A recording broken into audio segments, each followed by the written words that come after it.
Ready? We're ready. This meeting is called to order. Welcome to our August board meeting at MSU Texas Flower Mound. And thanks everyone from Wichita Falls for traveling today. It's a great opportunity for the new Regents and me to be able to tour our facility, which certainly looks wonderful.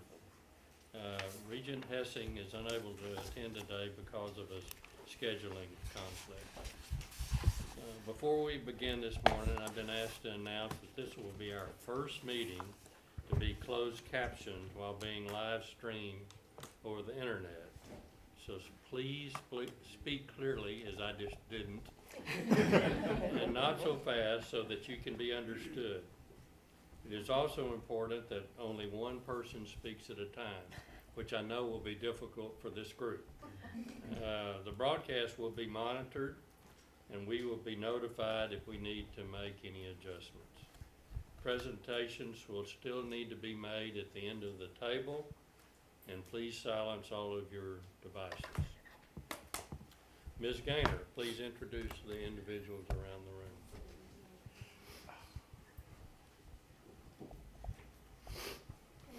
It's my pleasure to introduce our guest today. I'll start over here. Well, I'll start right here with Randy Cannibal, our Director of Flower Mound.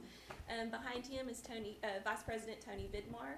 We have with us Maria Robinson and Dave Verghese from Texas A&M University System. I've already introduced Randy. Ali Kidwell, and she is our Chief Audit Executive. General Counsel Barry Maka, Provost James Johnston, Vice President Keith Lamb. I'm going to go right back behind Keith to Associate Vice President Kyle Owen. I have with us Interim Vice President Valerie Maxwell, Chris Stovall, who is our Controller, our Athletic Director Kyle Williams, and with us from News Channel 6 are Emily Bjorklund and Vincent Sargent. Oh, Richard, I'm sorry. With IT we have Richard and your last name has escaped me. Elliott, I'm sorry. Thank you.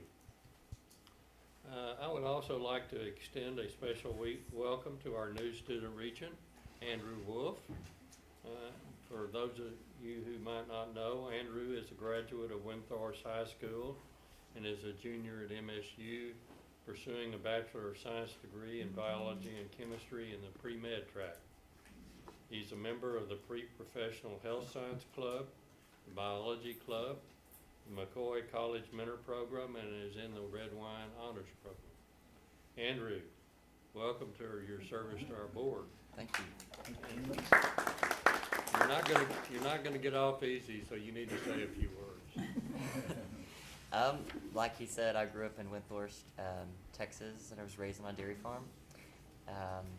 So I'm a small town guy, and I'm excited to get started as this is my first meeting.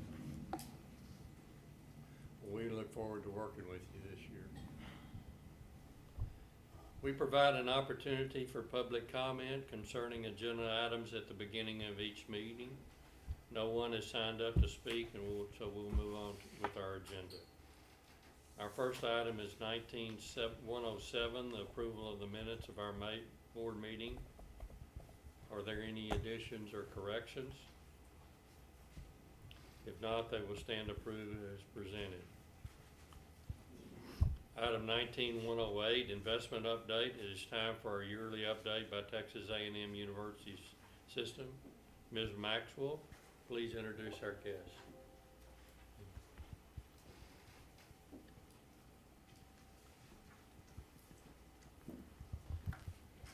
Thank you. Well, I'm very happy with the arrangement we've had the past 5 years with Texas A&M. Make sure I don't fall here. There we go. With Texas A&M, and so I'm very happy to introduce two members of that investment team. Maria Robinson, she's the Chief Investment Officer and Treasurer. She's been before us at our board meeting. And with her today is Dave Verghese. He's the Director of Investments. And he's been with them about 6 months. He had been at Sam Houston State University, but he's joined the investment team, and we're happy to have them here with us today to present for us.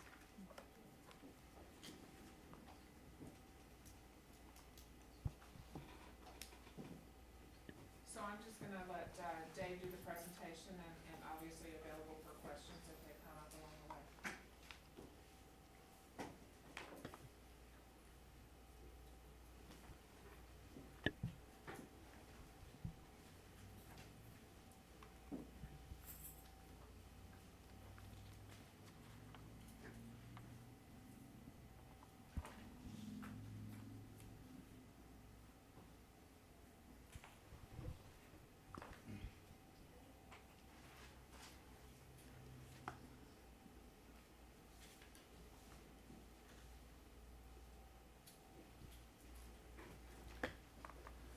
Good morning, everyone.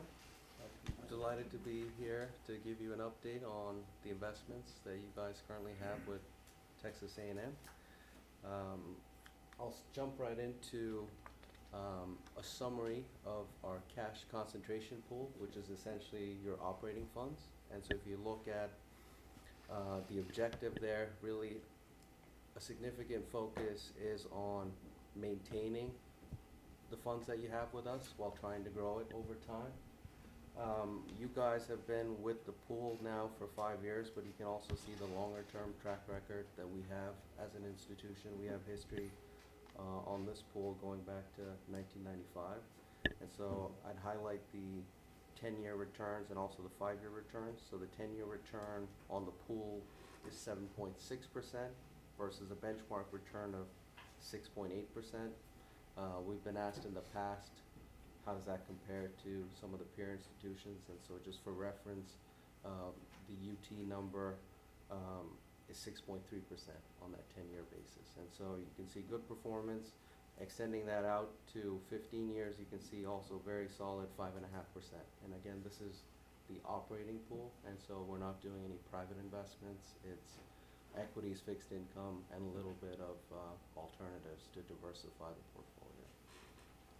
Moving on to the next page, recent policy changes that have been implemented for the cash concentration pool include combining the liquidity portfolio. So for those of you that are familiar with the structure of the pool, we've made a change in terms of we had a separate liquidity portion of the pool that handles sort of the day-to-day liquidity needs.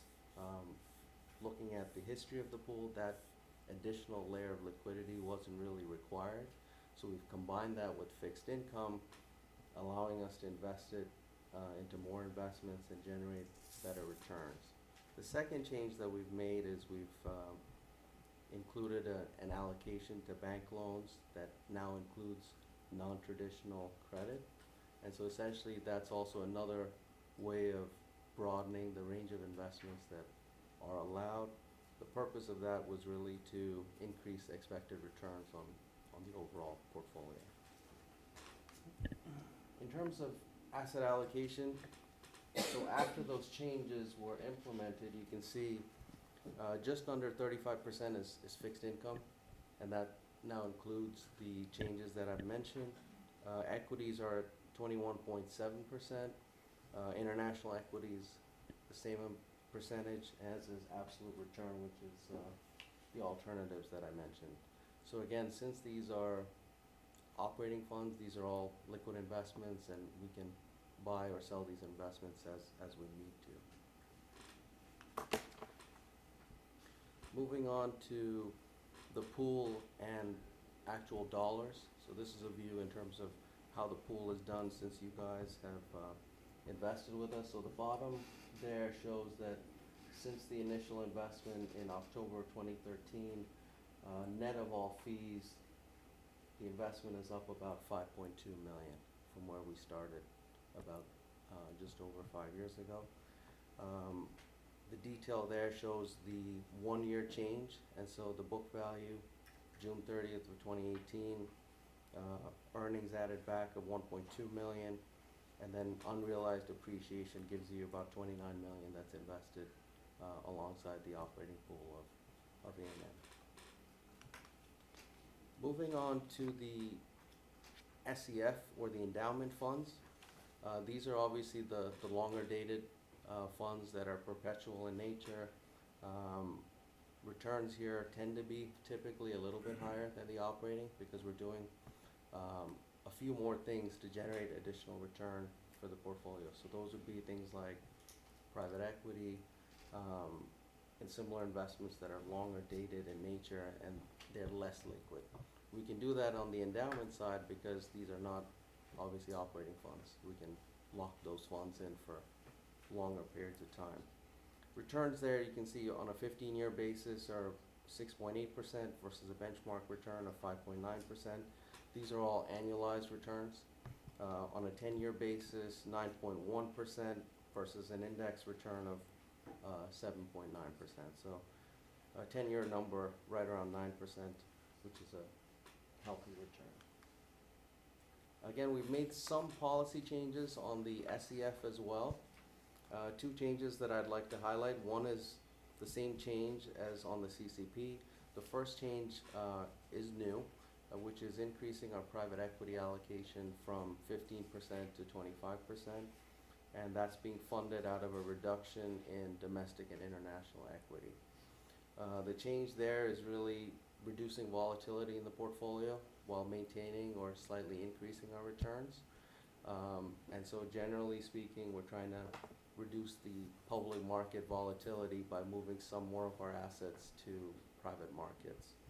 The bank loan change is the same as we just discussed previously.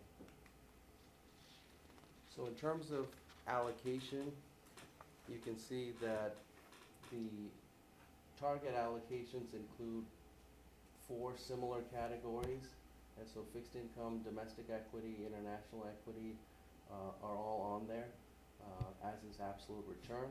In addition, we've got real assets and private equity. And so on the real asset side, as noted on the bottom, those are things like timber, real estate, energy that are typically less liquid. The cash portion there is primarily distributions from our private investments, and those are dollars that we're working on reinvesting, essentially. In terms of a similar view to the CCP on where those dollars now sit, you can see that we've got about 16.1 million in market value. And you've got estimates on the fiscal year 19 and fiscal year 20 payouts. Moving to the next slide, you can see how that payout per unit has moved over time, starting in fiscal year 15 all the way through to fiscal year 2020, since this is a unitized pool. And then lastly, for a summary view on the two pools and how they differ, on the CCP side, it's really operating dollars. It's how do we meet any operating needs that you all have while preserving capital. On the SEF side, it's what is that payout on an annual basis to fund those donative agreements that have specified needs that the donors would like to support. And looking at CCP versus SEF, you can see they both have fixed income, domestic equity, international equity, and absolute return. Where they differ is that additional allocation to real assets and also private equity. So you can see overall, you have exposure to both pools. Both pools are performing well, and they're also broadly diversified to protect against volatility from the market. So with that, I'll be happy to answer any questions, and Maria's here to handle the harder questions. So happy to answer any questions. If not, we'll stop there. In the private equity investments, what types of things are you doing there? Great question. In terms of private equity, we have over 40 different managers. We try to have a very diversified pool. We have everything from a small manager that focuses on things like venture capital or technology companies that are up and coming, to larger funds that would be involved in M&A transactions of very large household names, sort of turnaround situations where they see opportunities in a market or a stock that's not doing well and they want to turn it around. And so it's everything from energy to healthcare to technology. It's a broad range, and we try to be very diversified and not have too much exposure to any one area. generally, do you view the investment in the private equity to be less risk than being in the market generally? I think if you look at volatility of the returns, I think yes. So if you look at volatility of public markets versus private markets, generally speaking, the volatility of the private markets is less. The tricky thing with the private equity managers is you do have to find those top quartile managers. And so that's really where we have to spend more time, is trying to identify those managers that's gonna outperform over time. And so I think you'll find that if you're able to find those managers, the returns are the same or higher compared to public markets, and generally speaking, the volatility is quite a bit lower. Because you're not taking those marks daily as you do in the public markets. Are there any other further questions? Well, thank you for being here and for your efforts on behalf of MSU Texas. All right, thank you.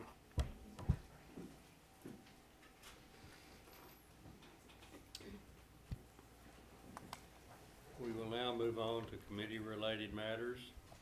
Regent Marks, please present the enrollment management, academic, and student affairs-related matters. Thank you, Chair Crosno. Our regular faculty, staff, and student reports will not be presented today, as indicated in the board book for items 19-109, 110, and 111. But the representatives and reports will return as part of our meeting in November. Item 19-111, athletics report. Mr. Williams' report in the board book includes his regular athletics update as well as the academic progress plan, which he will discuss with us. You will find Kyle's report beginning, I believe, on page 22 in your board book. Kyle?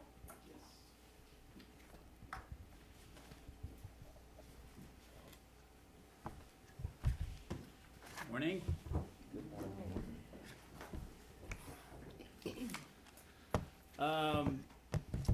This is that report where I get to, and it's in your, certainly your board book as far as the accolades with the student athletes.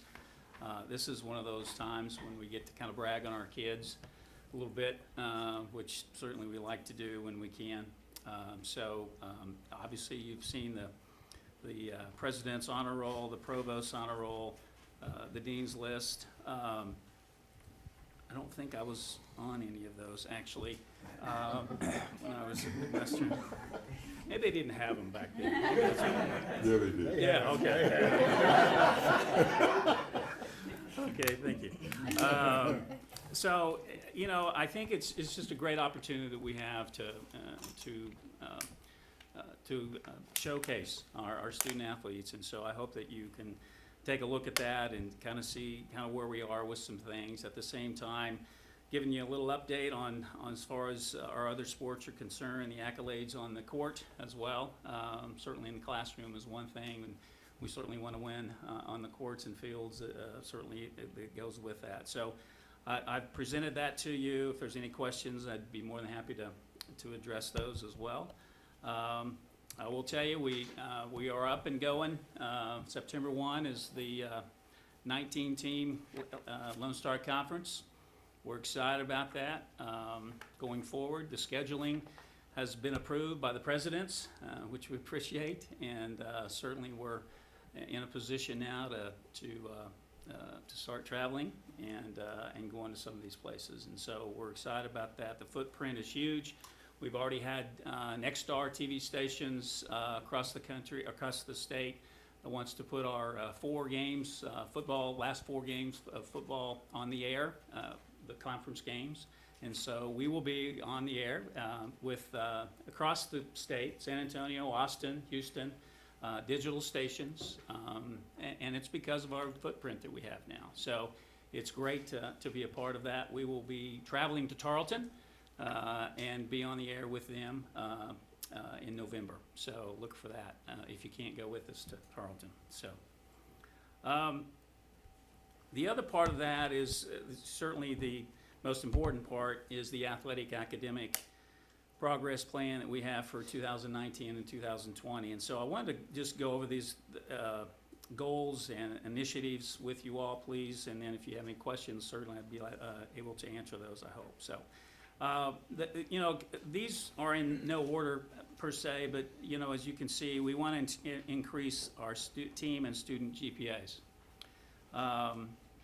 We want to increase retention rates, certainly for recruiting the athletes. And I think this, we've talked to our coaches about this, and we want to make sure that the guys and gals that we are recruiting certainly have an opportunity to be successful in the classroom. So I think it's important that we as administrators and certainly coaches, before we bring them on campus, that make sure that, and certainly we work through admissions on all of that stuff to make sure that we do have those kids that certainly can be great athletes on the field and on the court, but can be even better in the classroom as well. So I think it's extremely important that we recruit the proper kid. So that's where that goes, and that obviously ties in with retention, keeping them there, keeping them at the school, keeping them at Midwestern, and so that's part of the goal as well.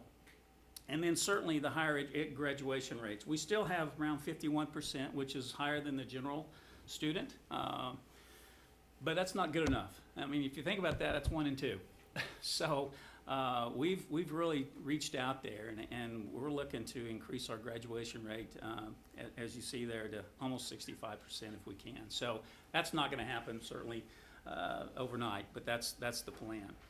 So the initiatives for next year, increased oversight and coaches held accountable for team study hours. Our team study hours is extremely important going forward with our folks and the accountability that we have with our teams being in part of that.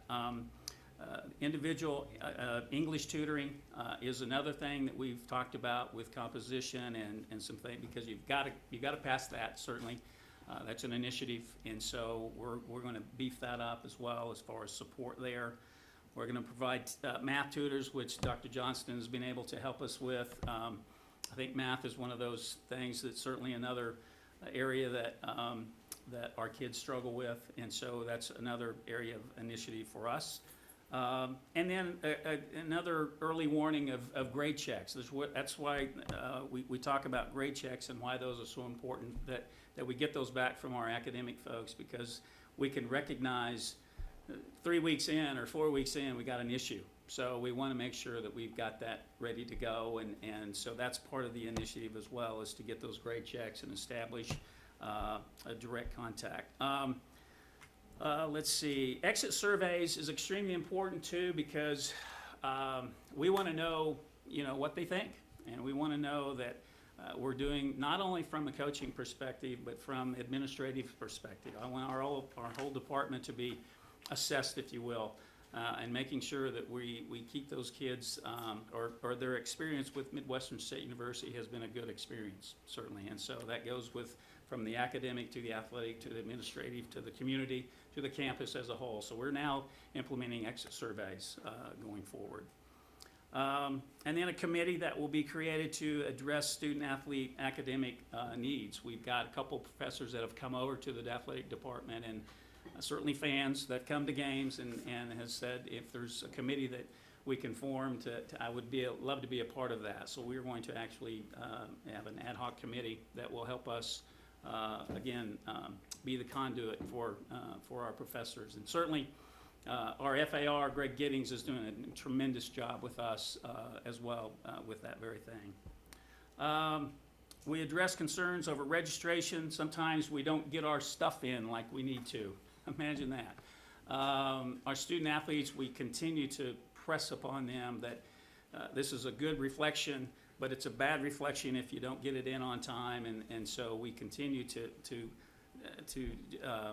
just hammer our coaches and to get it into the admissions folks and into the advisors, and making sure that we get the classes we need, because we got practice times, and we certainly look at practice times either in the afternoon or in the morning, whatever makes sense. And so I think that's where we are these days, is trying to figure out exactly where our kids are and what's the best, what is the best time to have practice. So, and I think across the country, you're seeing more and more morning practices, by the way. So we're looking at that as well. Let's see, and then finally, we track graduation rates and success rates, and certainly that helps us on the alumni end of it. Now, honestly, we've probably not done as great a job on our alumni from an athletic perspective. I can say that because I was an alumni athlete. And so I've really encouraged our coaches to reach out and make sure that there is, that they know that we want them back, to come back. We know at some point we'd like for them to write a check too. But at the same time, we want to make sure that they know that we love what they stand for. They're ambassadors for Midwestern State University, and so that's why we're going to continue to track that through our alumni folks. And then at the table at the end, I mean, I'm being very transparent certainly here. 2017-18 grade GPAs are 18-19 GPAs, and then our goal for the next 2 years in 19 and 20 and 21, and we feel really good about we can get there. Again, I've talked to all the coaches. I've told them exactly what we're going to do here. Where do you feel good about these grade point averages? And again, until the kid gets here or whatever, we don't know exactly what they're going to do. But again, if we're recruiting that good kid, that great kid that can certainly be successful on the field as well as the classroom, then we're all doing good. So that's the initiative going forward. Again, I think it's our academic and athlete conduit is really good. We continue to have really good meetings with those folks, and we don't have as many questions as we once had a year or two ago. And so I think that going forward, we're in good shape to attain some of these. So. I have a couple of questions. One, is it mandatory for the team to do their hours? Yes. And is it a certain spot? Yes, they all have their own certain spots, whether it's in the locker room or over in the Dillard building, or, of course, numbers certainly. And football, for instance, may have 40 in a room. So you got to have a place to Yeah. certainly do that. So you Yes. can require it? Yes, It's yes. required. And then secondly, you said that you would hold the coaches responsible? Right. So what do you have in place in order for them to be accountable Well, for the outcome? whether that's a list of kids or what the names of those kids coming back to us is what we usually work with, and then we work with their GAs as well as the assistant coaches in making sure that of that 40, let's make sure that everybody is there and there's a check. It's just a manual check, and we don't have anything that we can actually monitor, but we rely on the coaches to make sure we do that. And all head coaches are accountable to their assistants, so it goes back to them if it's not happening. How do these goals for 19 and 20 compare with our other peer universities? Well, I think that's another thing we do periodically, well, actually every year, is we look to see kind of where we are with our Lone Star Conference peers. Now, not the Heartland folks coming on, and quite frankly, the Heartland folks are going to have better grades. They are with those teams coming in. But we compare that, and we actually have, it's not out yet, but we have a Lone Star Conference table, if you will, and we show exactly where folks are in our GPA. Not so much sports, but we do it as an athletic department in the GPAs. So with those are right in line. And of course, we have to be realistic too. In that I don't want to go crazy, and that's why the coaches are involved with me in making, they're the ones putting these numbers down. I have a number certainly in mind, but they're the ones that actually have the say-so as far as where they think they can be, and obviously we want to be higher than we are. So again, I think it would be helpful when that chart comes out for us to see Okay. it. Okay. Because I think there are certain sports we're not in line. Right. And there are sports where we're above the line. Yes, correct. And I think the board might like to see sport by sport how we compare with Okay. our peers. Are these goals, are they pushing our athletes, or is it just trying to keep sort of the status quo? No, I Are we think. pushing them academically? No, I think we're pushing some, and it again depends on the sport per se, but there are sports that are going to be better academically than others certainly, and so notoriously, you can look at this, and there are a couple of sports that certainly are probably, you can probably recognize that are gonna be as a little lower than most other sports, basically. And so that's where we gotta get to, that's where we got to get to parity. And basically, if it's where we need to be, and that's another reason to maybe look at the conference record, GPAs as well, so. But they're pushing them, I can assure you they're pushing them, so. So, and how did you determine what, the GPAs, the target GPAs moving forward? Well, we just, based on what we're trying to, again, do with initiatives in our as a department, we basically, you know, as we talked to the coaches, I said, you know, basically, where are you? Here's where you were the last 2 years. And most of our coaches, with the exception of women's soccer and volleyball, been here at least 2 years, so they know exactly. And of course, basketball is upcoming, certainly, so we've got to work on that as well. But they felt good about, they looked at their roster, and they looked to see exactly who they felt like, again, that's part of the recruiting process, is to know what those grade points were in high school, what the ACT was, what, you know, the testing portion of that was all about. And they actually have come up with a number with me that obviously that we need to do a little bit better on. So most of those are certainly increased numbers, and so, and which is where we need to be. But every coach had an opportunity to visit with me about that, so they have come up with these as well. Do you know what our football graduating percent is? You know, we've got an average of 51. Yeah. Is football anywhere close to that? I would say probably not.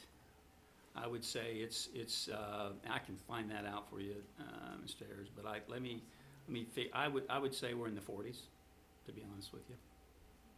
So. Kyle, when is the ad hoc committee gonna be up and running, and who all is gonna be on it besides the couple of people you mentioned? Yeah, a couple of people on the committee that have already said they want to be, certainly, and then 2 or 3 people in the department. Reagan Foster's going to be one of those, as well as myself, and I want to coach on there as well. So it's going to be about 5 or 6 people on that. Any members of the community or anything like that? I hadn't thought of that, to be honest with you, but that's a great thought. It's a great thought.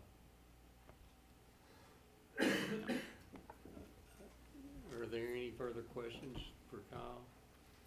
Kyle, just keep in mind, I know you will, that this is very important to our Regents group, so Yes.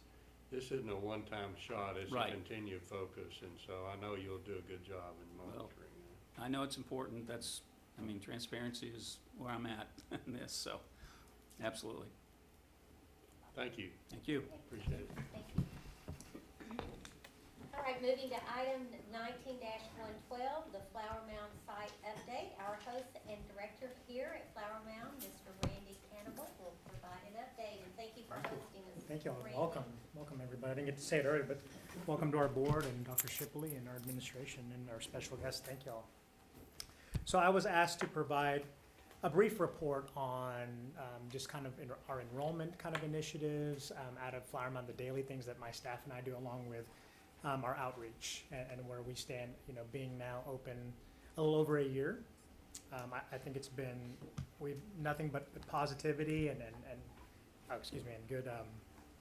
good things coming ahead. And so I'm gonna start with community colleges first, because it's kind of a two-prong approach, and I think that's where we're gonna see the most students come in the fastest. And so, you know, we have relationships. Obviously, NCTC is a great partner to us. They give us the operational support in this building, and we're looking at doing more innovative things with them to kind of further our partnerships and get students from their building next door to come here to us.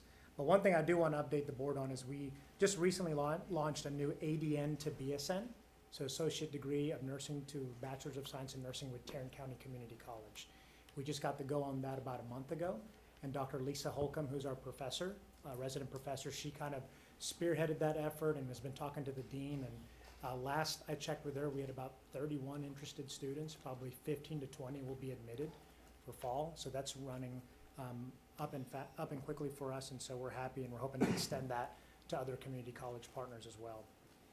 I think the big thing I wanted to update the board on is is although we do a lot of branding and marketing and recruitment, I think building relationships is the key to our success here. And so when we talk about community colleges, not only are we trying to engage the students, but we're trying to engage the advisors, the faculty for those students. And so we have been invited on a more frequent basis to our community college partners to participate in orientations, meeting with advisors. In fact, this past May, we invited all the Tarrant County community college advisors. We rented a bus, picked up all of their advisors from all 4 of their campuses, brought them here to Flower Mound, and we did a lunch and learn with them. So we could present to them what programs we're offering for both Flower Mound and Wichita Falls, and that was a huge success.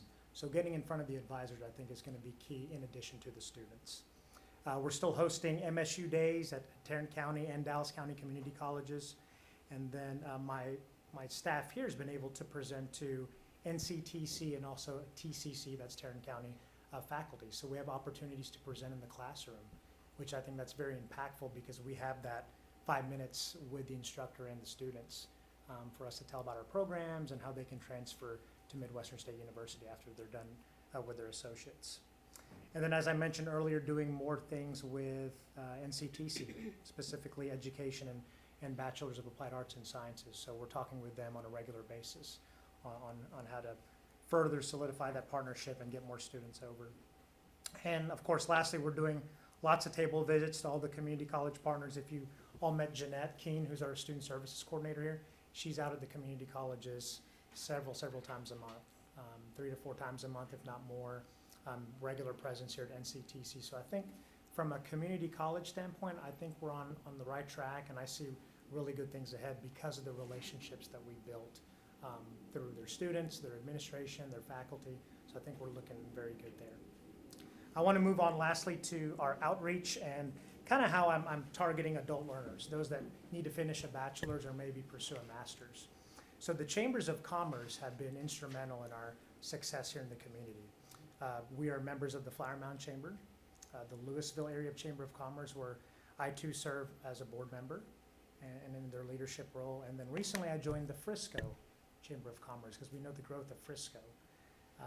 60% of the growth in the Metroplex last year was in Collin and Denton County alone.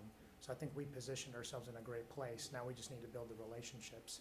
So I've been able to meet with a lot of business community members, nonprofits, civic groups. Just to give you an example, Mary Kay just built their new R&D facility about 3 miles from here. So that's going to be promising for us. Cisco Foods is over in the Colony, so about a 10-15 minute drive over. And then coming at the end of August, we're going to be assisting with North Texas Giving Day here in Parker Square with NCTC and all the nonprofits. So giving us that visibility is really key, and getting our name out there. Now with the Chamber, I will say our relationship with LISD is it's fantastic. So we have a formal partnership with them promoting our graduate programs, our post-bac hours in English and history for dual credit so that their teachers can be embedded and teach more of those students. And so LISD has been a fantastic partner for us, and they're nearby. Frisco ISD, who I visited earlier this week, I met with their communications officer in promoting our programs. Northwest ISD, I'm going out there next week, and also Fort Worth ISD. So really, we have positioned ourselves in a great place, and I think relationships with the school districts is going to also help get more of the adult learners and their faculty to come back and pursue a master's. One last thing, I was recently appointed to another board position with the Louisville Education Foundation. So if you know how the importance of the foundation with the high schools, they work kind of symbiotically, and so I'll be serving a 3-year rotation on there, and I think that's going to give us, again, another added visibility and basically a higher ed presence. I don't think they have presence from the other universities in our area, so I'm very blessed that I have that opportunity to serve on that as well. And then I'm going to talk just lastly about this facility. So the room you're in right now, this is usually booked 2 to 3 times a week. So I made the promise to Dr. Shipley, when we opened, that I would make sure this building, this campus, becomes a part of the community within a year. I think it took 6 months. I mean, this facility is booked to the community. We don't charge. We try to be good hosts. The chambers have used this, Flower Mound Economic Development, Denton County Economic Development. So this is really a room that everybody loves, and I think we've got a lot of good ideas coming ahead. We're going to start hosting a community learning series here in the fall. So obviously with this being a community space, there's a lot of people that would like to teach to the community. For example, human trafficking is kind of an issue around here, so we're gonna host a series on that. But just getting people to use the facility, and I think we're in a good place right now. So, thank you. Any questions on? I'd just Fine. like to be able to say, I can't imagine a better ambassador for MSU Texas than Randy. And I'm sure there'll be a day when he gets called president of MSU. Right now, he's Is that on ambassador record? Campbell. But I think he is the face of MSU for many people in this community. And I know when Debbie and I go to the legislature, there are people who know him, and because they know him, they'll talk to me. And so I'm just really pleased that Thank you. Randy's here, and I can't say enough about the energy he's brought to the position, and we just couldn't have chosen somebody any better, so thank you, Thank you. Randy. Thank you. Thank you again. Randy, how many, I'm sorry, go ahead. Thank you for all the great work that you're doing Thank you. here. Can you tell me a little bit more about how you target particular ISDs? I mean, because I live Sure. in this area, there are Sure. just countless Oh, suburbs sure, and sure. ISDs, so how do you decide? Great question. So really, that's been through our relationship with the different chambers. So with being in Louisville and Flower Mound, a lot of their district officials serve on the board with me, and so I'll get connected. So Louisville ISD, there's chief of schools serves on the Louisville chamber, and because of that relationship and what we can offer programmatically, they introduced me to Frisco, and then Fort Worth ISD was through chamber, but more through family. My recent in-laws, they're used to coach and teach at Fort Worth ISD, and I told them what we're doing, and they made the call, and so I'm going out there next week. And then Northwest ISD, I think we've always recruited there for Wichita Falls, but again, I think other school districts talk, and they talk a lot, and so I think that's what's helped us. And so not necessarily a hard targeting process, but more just through networking, strategic networking. I may have missed it, Randy, but how many MSU employees are here with you? There is, we have 2 faculty, and then there's myself, Christy and Jeanette.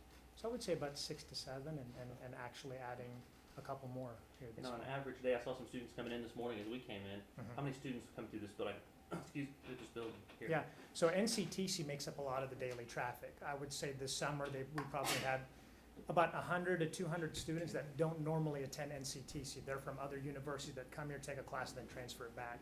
But during the long terms, we're talking 300 to 400 NCTC students here. And then our students come in once a month, twice a month for our courses here. So there's a lot of traffic here daily. And that's actually improved the economic development of Parker Square. Now that we're in here, all these businesses here to my left have sprung up in the last year because they have seen the traffic that comes out of Parker Square and MSU and NCTC being here, being the anchor facilities here. Any other questions? Thank you, Randy. Thank you all very much. Thank Thank you you. for it. Moving to item 19-113, modified pricing for Flower Mound. As you may recall, the board previously authorized the administration to negotiate and establish a modified pricing in the Metroplex market and to report to the board when these pricing structures were in place. Vice President Lamb will review the information that is provided in the board book. You can find it on page 18. Keith? Good morning. So if you look at page 18, item 19-113, these are the programs that we currently have outlined with special corporate rates. Randy Canavell made mention of Louisville ISD, and we actually have 3 programs with them. So the chart here, the first column's the organization. The subsequent columns are the majors where the special pricing or the corporate rates are in effect. And then the last column are some notes. So for example, Louisville ISD, that second row there, undergraduate $9,500. And so we are offering for Louisville ISD employees a flat rate of $9,500 for a master's degree, which would be 36 hours, in the indicated majors there. So masters in ed leadership, special education, and curriculum and instruction. Similarly with Louisville ISD, school counseling, which is a 54-hour program for $15,900.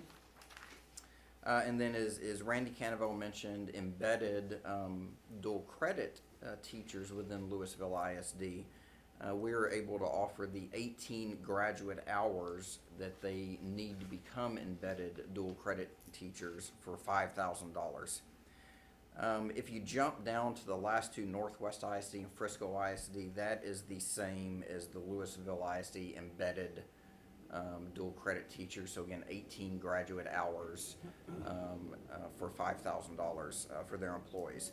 North Central Texas College, our partner here in Flower Mound, that rate's actually changed in the last few days as we've crafted this program. So we were working on this program when this went to print, and we were looking at $200 per hour for transfer students from NCTC to MSU in these majors. So in EC6 education and in certain BAAS majors. What we have since decided to do is to mirror NCTC's in-state rate for their students, which is $190 per hour.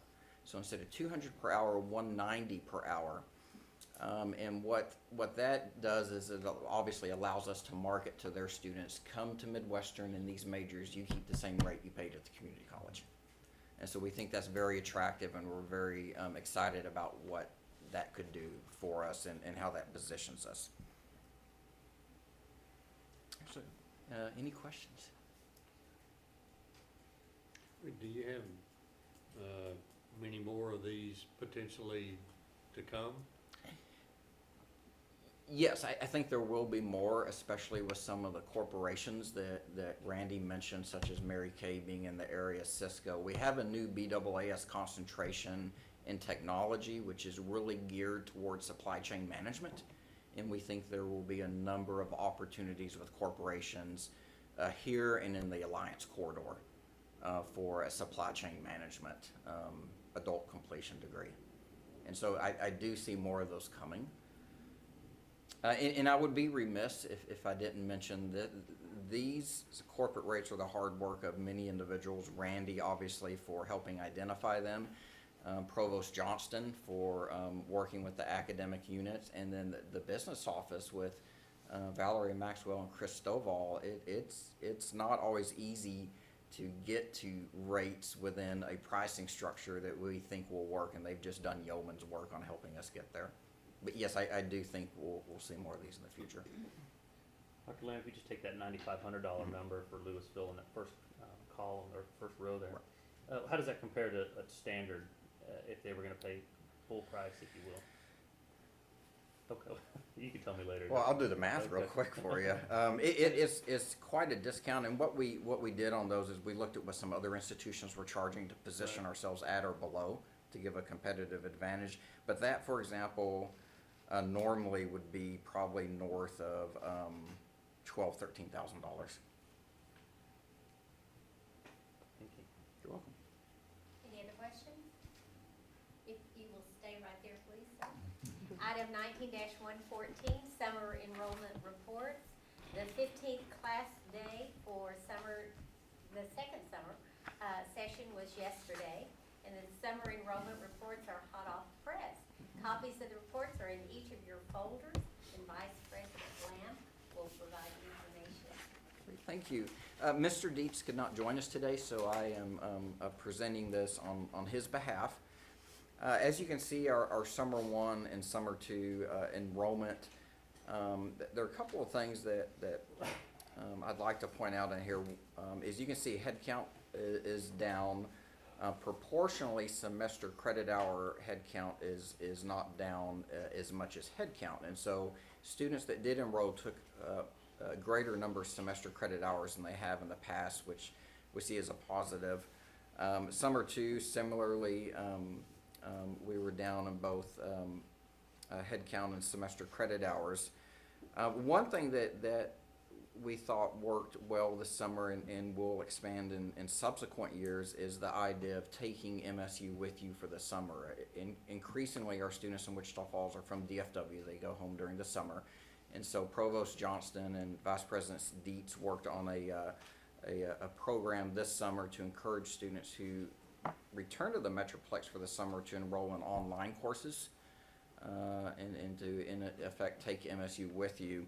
And as you can see, we increased a semester credit hour production in online both summer 1 and summer 2, largely as a result of that effort. So that's something that we felt worked well, and will continue to expand in future summers.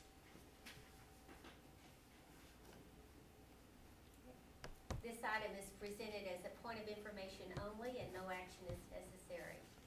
Item 19-115, Enrollment Management Report. Vice President Lee's report is provided in the board notebook beginning on page 25. Keith and James are here and available to answer any questions.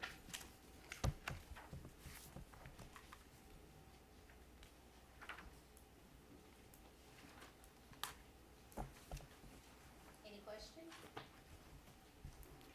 Surely, people, come on. We'll have a lot more info in November. Again, this item is presented as a point of information only and no action is necessary. Item 19-116, Retention Report. As we discussed at our last meeting, student retention is a key focus for the administration and board, and we will receive information at each of our meetings looking at various related issues. Provost Johnston and Vice President Lamb will present today's report, and you can find it beginning on page 29.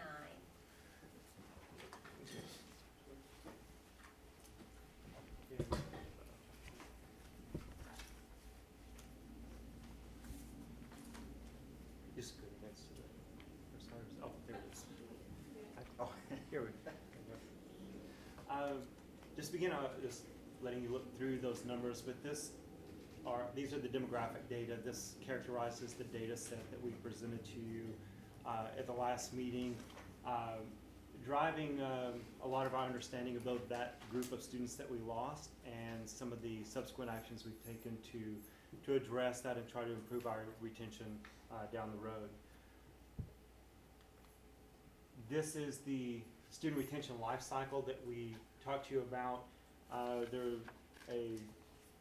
The informing data, next slide, are the areas that we'll be talking about a little bit, and then how they relate back to some of these actions, some of the programs that we've put in place. So some of the progress on this, when you start trying to move a retention number, it's painfully slow to watch, but it starts to move in incrementally. We'll show you a little bit of our successes in that and early trends. So what we would like to do today is look at some of the same programs that we looked at in May, but look through it through a different lens. In May, we looked at it through the lens of the student retention life cycle, and it was largely these new programs that we're implementing. Today, we would like to look at it through a data lens, and one of the goals of this is we have a lot of things that we're beginning for this fall and that we're initiating, and a lot of activity and planning have gone into it. It's important to realize that although we have a lot of things going on, we are still tightly focused on what the data is showing us in helping us make decisions on these programs that we're implementing. So the data we will specifically be looking at today, or the lens that we'll look at these initiatives through today, is through the National Survey of Student Engagement and Institutional Research retention data. These 8 data points here are the 8 informing data that we have in our framework. But these are the 2 lenses specifically we'll look through today in these activities.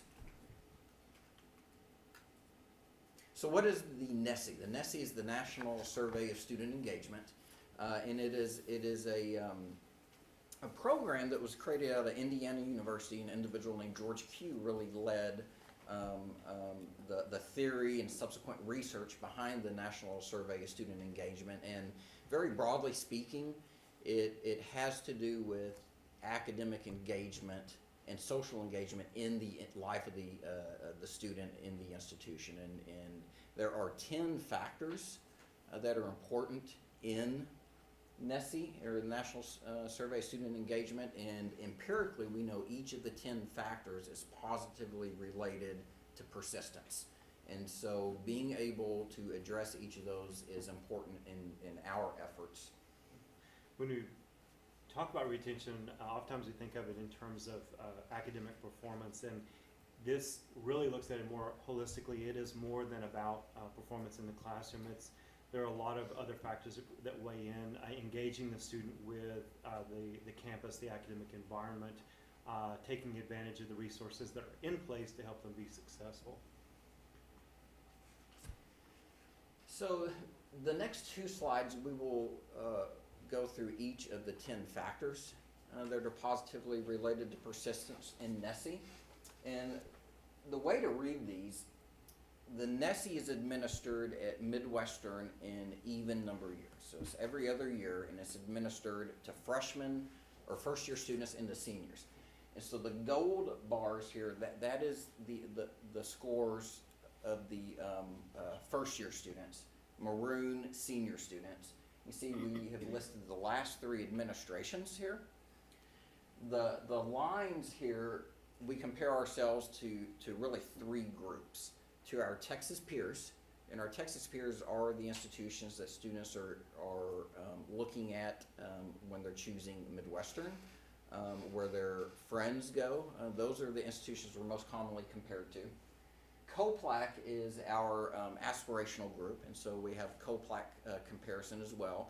And the one we don't have in here, regional liberal arts institutions, but the 2 that we are most interested in is how do we compare in Texas, and how do we compare to our aspirational group, which is COPLAC. These lines for each depict how their seniors scored. Okay, so Texas peer seniors and COPLAC seniors during the 2018 administration. So we don't want to compare the gold bar to the line because gold is freshmen. Right? We want to compare the maroon bar more specifically in 2018. And so you can look through here, and like the higher order learning factor is fairly consistent for freshmen, for example. Seniors have decreased a little bit at Midwestern during the last 3 administrations. And similarly, you can look through reflective and integrative learning strategies, quantitative reasoning as well. Provost Johnson, anything you want to add on those before we move to the next one? Now, as we look through the initiatives, the steps we've taken, we'll tie these back to these factors that are listed here. But this gives us an idea of where we stand and where we've trended. Some of these were, put in the context of we talked in more detail, or Keith talked in more detail, the effect size, and so some of these numbers are very small. The comparison is rather subtle in some of these, but this gives us good information of where we stand with our seniors, and some of these you will expect as you move into your major, junior and senior. You're moving specifically into an area where you are likely to have a stronger engagement with your faculty. You're now studying an area that is their passion, if you will. So you expect some of these to trend upward. We're also mindful that we have to establish similar connections with our freshmen. So you'll see some of that also, turning our attention to, yes, we love working with our majors in discipline, but we also have to realize that if we don't connect with them in freshman year, they're not going to be there in junior and senior year for us to work with. So in terms of retention, freshmen is the programs you're going to see is really targeted at freshmen and sophomore students primarily. So that would be the gold bar here. I will tell you, in looking at the overall comparison of all 10 factors with our Texas peers, we compare statistically the same on 9 of the 10 factors. The only factor where we are a little under in statistics, really the measurement is fairly small, but we score a little under on supportive environment. For freshmen than our Texas peers, supportive environment is a very broad term and includes academic support, integrating students socially, financial support, etc. Keith, may I just, it's been a while since I've seen this survey. So this is a survey of students' perception about. It's not Yes. necessarily the written truth, but it's important because it Yeah. tells us what they think about us. When you put down higher order learning and they give us a score, do they have examples of what that means? They do, absolutely. So the things you just listed for one category, they'll see those also. Absolutely. In fact, most of these factors are made up of 7 to 9 questions that are pretty specific. Well, in our committee meeting this morning, you gave us a sample. Would you mind sharing one? Yeah, absolutely. Let me dig it out here and I'll be happy to.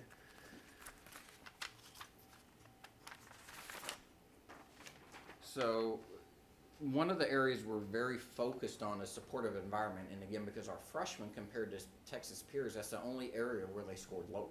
Not much lower, but a little lower. So the items that make up supportive environment larger factor are things such as, how much does your institution emphasize the following? Providing support to help students succeed academically. Using learning support services such as tutoring, writing center, etc. Encouraging contact among students from different backgrounds. Providing opportunities to be socially involved. Providing support for your overall well-being. Helping you manage your non-academic responsibilities. Attending campus activities and events. And attending events that address important social, economic, or political issues. So very broad, and they're given examples for each to help them answer the questions. And you'll see through these next few slides that we're going to talk a lot about addressing this factor right here specifically for freshmen. Interestingly on this one, and these are the other 6 factors, interestingly on this one, what you see at most institutions, freshmen outscore or score higher in supportive environment than seniors. Everywhere else, it's almost seniors always scoring higher because of their institutional knowledge. Here, it's very purposeful that institutions put a lot of resources into the freshman year in helping provide a supportive environment. So that's just an interesting point. But the next several slides will talk about programs specifically targeted to supportive environment. So we'll spend a little bit of time on this, just some of the initiatives, some of the things we put in place, and where these are addressing. The Student Support Services, or TRIO, that's a federal grant-funded program, and students are selected into it. They have to be demonstrated, I'm trying to think of some of those, financial need, I believe first generation, learning disability. So when they're selected into the program, so they sign on and they are committing to following a program, which requires tutoring sessions each week. It requires 2 to 4 visits with your advisor each week. Strongly encourages some of these engagement activities that are presented on campus. So again, that one strongly addresses that supportive environment. Some of the lessons we learned from that we can apply to other programs that we'll talk about. Yeah, and so this essentially, these are the 10 different factors that were on the previous slides. And not to go into too much depth about all these new or recently implemented programs, because we did that in May quite a bit, but it's important to understand, as Provost Johnson said, through this lens, what factors we're addressing. And so with Pretty Scholars, for example, which is a program we talked about a lot, we believe Pretty Scholars supports or addresses specifically the supportive environment factor, learning strategies, discussions with diverse others, and collaborative learning. And again, you'll hear a supportive environment mentioned quite a bit here as we target that for freshmen.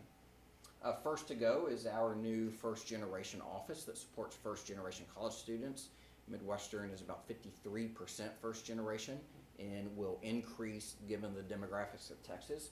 We believe the First to Go office will specifically address supportive environment for freshman students, student to faculty interaction, and then the quality of interactions.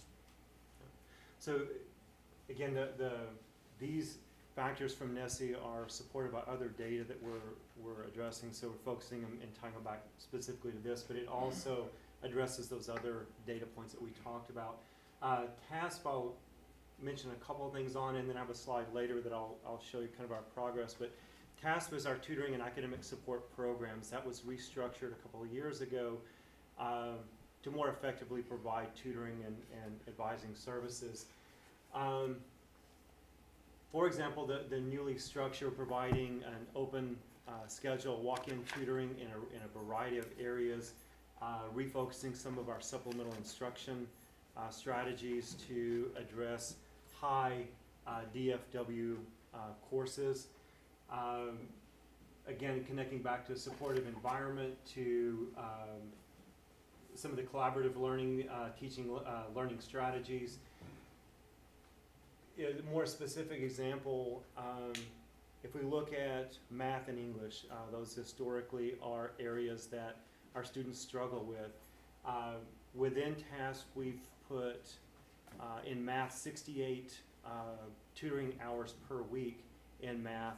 The math department also provides a large number of tutoring hours within department and help labs. We also have supplemental instruction tied to that, and as you may recall, the supplemental instruction is we have a student mentor that will attend that class, work collaboratively with the faculty member, and then provide additional instruction based on the lessons that are given. So we know those are strong tools. We're using some of this and the DFW data to target how we provide these resources. English has a larger number of, through the Writing Center, supports skills within the English classes. We are looking at how we might provide supplemental instruction there. That's very challenging because there's a large number of sections, a small cap size, and writing intensive. So to offer that many supplemental instruction areas would be difficult. But paying attention to TASP and the tutoring opportunities. We're also going into the classrooms now. We've found that a number of our students, they see this in orientation, all the services that are available, and then when they hit midterm and they really need it, it may not remember where all those services are. And we'll mention that again when we get to the admissions orientations. But the TASP staff are going physically into the classrooms where we see the high DFW courses, saying this is available to you, this is where we are, come and see us, this is how we help. So trying to encourage use of those resources. The supplemental instruction, the second is along that same line of describe that. It's difficult. You have to find the right student peer or the student mentor to engage in those and have the stipends to support the students in that programming. So we're being very strategic in how we place those in addressing high DFW courses within the core first and then filtering down from there. The Mosaic Cross-Cultural Center is our Equity, Inclusion, and Multicultural Affairs area. That's a fairly new initiative at Midwestern. We're expanding it. We believe that, and some of the program lined up for this year will address, again, supportive environment, discussion with diverse others, and quality of interactions.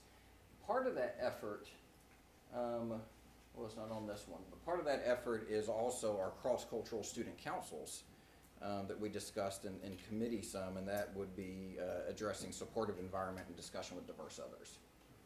Admissions, as you all recall from May, we're progressing towards a year-long freshman orientation, and this is a 3-year phased-in process. We believe that effort is going to address quality of interactions and supportive environment. It's going to provide more just-in-time information. You get it all in week 1, and then you forget by the time you reach where you need to be. So doling those out, we'll also, for example, have the mid-year grade checks for students that will be implemented in the fall. That can be timed with a series of actions from TASP and from academic counselors, advisors, and department chairs and deans to address students that might be academically in trouble. Learning communities, that goes back to effective teaching practices, collaborative learning strategies. That is connecting physically 2 courses, 2 professors working together. They have a common assignment. The students will attend both classes, so they start to know each other in Class A, Class B, common projects. It's a way to connect them to each other, to the subject matter, and more closely to the respective faculty. College Connections, the course that we teach and offer that is about college-going skills, study strategies, note-taking, just being successful in college life, and looking at how we might use that in a broader context. Mustangs? Yeah, so Mustangs 360, when we presented in May, we called this Explore, Experience, and Engage. We have since given it a name that students would recognize. So it's our new programmatic framework, Mustangs 360. We believe that will address supportive environment, quality of interactions, learning strategies, collaborative learning, and discussion with diverse others. The signature minors, you may recall, I believe we've brought 7 so far to you for approval. These minors have broad appeal to a number of majors. When we advise these students and want to know what they intend to do with that degree, these minors are intended to provide enhanced or marketable skills that will complement the degree of their choice. So this helps with some of the supportive environment, also some of the quality of interactions, the effective teaching practices. We want to make their experience meaningful and supportive of their goals throughout their life. Cross-functional teams is an effort to look at our different processes on campus and make sure that these processes are as student-friendly and seamless and accessible as possible. We believe that will address supportive environment. And then residential peer mentoring is something we spent quite a bit of time on in May, and we're very, very excited about this program. Training begins in 2 weeks. So our new residential peer mentors will arrive on campus in 2 weeks. We have 20 of them that will be living in the residence halls. We believe this initiative will address supportive environment, learning strategies, discussion with diverse others, and quality of interactions. So as you can see, a lot of planning has taken place this year and a lot of work on a number of people's parts to outline these new initiatives, but it is not a shotgun approach. It is very, very focused on the data and trying to hit very specific higher orders that we know empirically affects persistence, and so that's what we're doing. I also told you I would bring back, this is some of the summary data on TASP and how we've moved. So you have the tutoring center proper, the writing center, and then supplemental instruction, and it's academic year 18 versus academic year 19. Again, based on the data and student performance, we're moving these pieces around. The tutoring sessions, the walk-in open tutoring and the walk-in tutoring, focusing those, I didn't put a lot of those in there, focusing on the days and times of day that students were most likely to use these, focusing the maximum number of tutoring opportunities on those days. The repeat is the number of students that return, so we're trying to improve that percentage. So some may go to the tutoring center one time for a particular problem and say, okay, I think I'm good, and go. Others realize, this is a pretty helpful service, and return time after time, and want to increase those numbers. The other is a stigma about tutoring, and I've talked with our TASP staff about this idea that the smart students don't go to tutoring, and so that GPA and tracking that and starting to change that perception, that idea that no, this is a supportive service, and particularly in the environment we operate in with so many first-generation students, there are a number of things, that supportive environment, that contribute to their success in addition to tutoring. So we're trying to overcome that stigma of tutoring in general. Writing Center, similar numbers and sessions. So it went from 829 sessions to 997 sessions. And then the supplemental instruction. This set is from AY18, the number of courses.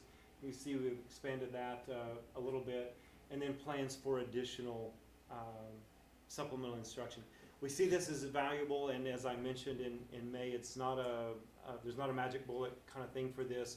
It depends on the major and the areas and the support course and requirements. So we're trying to adjust and hit as broad of an audience as we can, and then refine it from there as the resources become available.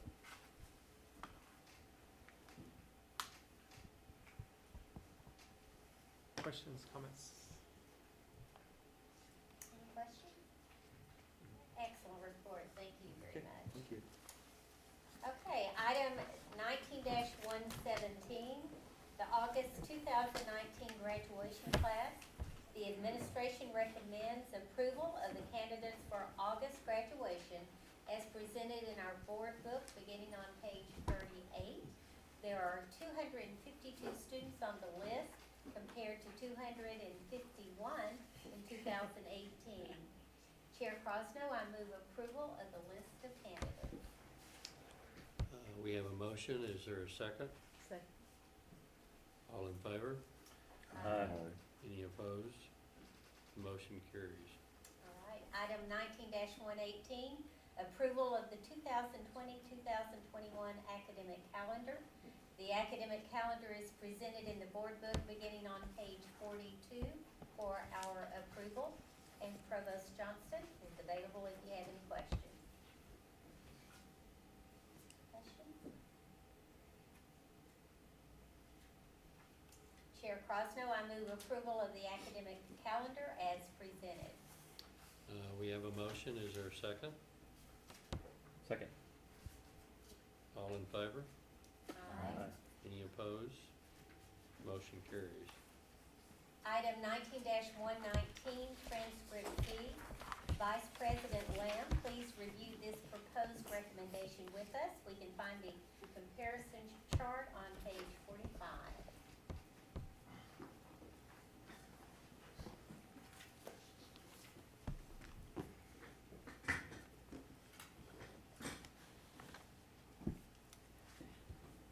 So one of the things that Mr. Dietz wanted to identify is a more seamless and student-friendly process to access transcripts. And so technology and advancements have allowed the institution to look for online fulfillment services. And as you can see in item 119, there is a cost associated with this, and what we're requesting is the implementation of a transcript fee of $5.50 per transcript. And as you can see in the board book, that is on the low end of the comparisons given from other institutions, and so we feel good about being able to offer this service at that price. Any discussion, questions? Currently, you're provided at no charge, is that Correct. Any others?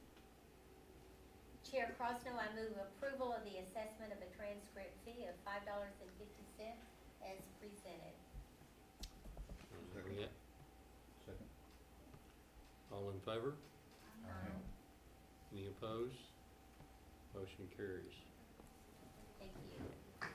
Item 19-120, low producing programs. Provost Johnston, please review the information regarding the 3 MSU programs identified as low producing and the administration's recommendations related to these programs. The written report is on page 46. Thank you. As noted, the coordinating board started a process of reporting low-producing programs to our boards of regents, and we have to address or respond to these or address them in our next legislative appropriations request that Dr. Shipley would then have to defend. This is our intended response with board's approval. This would go back to the coordinating board. The first 2 undergraduate programs, the BA in Humanities and BA in Global Studies, these are programs that are offered as part of our mission as a public liberal arts university. They are a cohesive, coherent curriculum and degree plan, but they are made up of courses that are offered for other majors as well. So there are no dedicated faculty or resources to these degrees specifically. Therefore, closing them would save no money, no resources. It would just eliminate our ability to offer these degrees. We have asked for and received exemptions in the last 2 iterations of this over the last decade, and it would be our intent to again provide the same rationale and ask for exemptions once again. The master's degree in political science, we have been monitoring this for some time. The focal area is just one that has run its course, so to speak. Dr. Zuckweiler had worked with the faculty in that department, and Dr. Watson is the academic dean. So we knew this would be a low producing. We had some inquiries in the spring, and I believe 2 applications, but knowing this would be low producing and we could not reverse that trend, we did not accept any of the students and put a process in place to teach out and close out the program. So we anticipate that we will have the teach out completed in spring of 2020. It doesn't lose faculty, it doesn't lose students. Specifically, we'll teach out the ones that are in process. The faculty workloads will be redistributed within the department. There are some other ideas for a master's program in that department down the road that we can revisit if we find through a needs assessment and other research that it would be beneficial to our students and to us. So that would be our recommendation, and a letter I would craft that go under Dr. Shipley's signature back to the coordinating board. Any questions? Chair Crosno, I move approval of this item as presented. We have a motion. Is there a second? Second. All in favor? Aye. Any opposed? Motion carries. Item 19-121, addition of academic doctoral degree programs. In May, the administration provided information regarding 2 doctoral degree programs that would be recommended for approval at this meeting. The board book includes an executive summary of the 2 degrees being proposed, beginning on page 47. This is a major step for Midwestern State University, as these would be the first doctoral programs offered by this institution. Provost Johnston, please present this item, including information regarding the next steps in the process, as well as the timeline. Certainly. First, I have to thank Dr. Capps, Dr. Killian, Dr. Zuckweiler, the faculty, Chris Stovall, and business office, all the ones that provided the research and the data and the information that went into these proposals. It represents a lot of research, a lot of work, a lot of background, and very confident in the proposal that we're presenting for you today. I again briefed you in May about this, and the executive summary describes that. There's also a full copy of the Texas Higher Education Coordinating Board application that provided a guiding document. There's similar that will go to SAC COC if this is approved for us to proceed. A lot of questions and areas that have to be addressed, so they follow this format. Also be presented later today. This is part of our progress in achieving our goals of our strategic plan.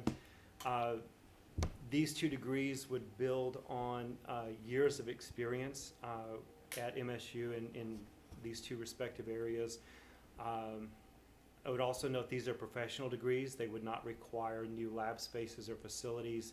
We have set these up where we can begin these within existing resources. Couple other things I'd point out, and then certainly answer questions you might have for this. Doctoral degrees are generally small in number and expensive to run. I think we've presented these in a very innovative way, and certainly in a very cost-effective way. The numbers we've run, we've been extremely conservative in the enrollment projections, as was advised by the coordinating board. They commented often that the most common mistake is to overpromise in doctoral programs. But even with those very conservative numbers, we think these will be beneficial, profitable, and certainly self-sustaining for the university. Also, the timing of these, the relative weighting factor when you calculate formula funding, we're reimbursed at a little higher rate for these because of the expense of the programs and for those high demand programs. So as an example, the multiplier for a 1,000 level general education course is 1.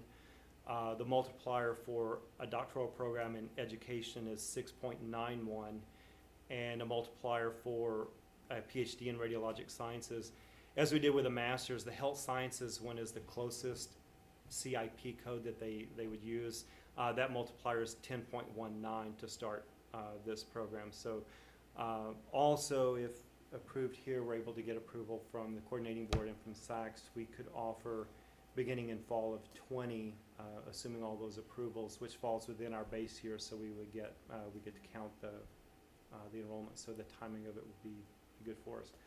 I know there's a lot of information in these degrees. I'm happy to answer questions for you and explain anything further.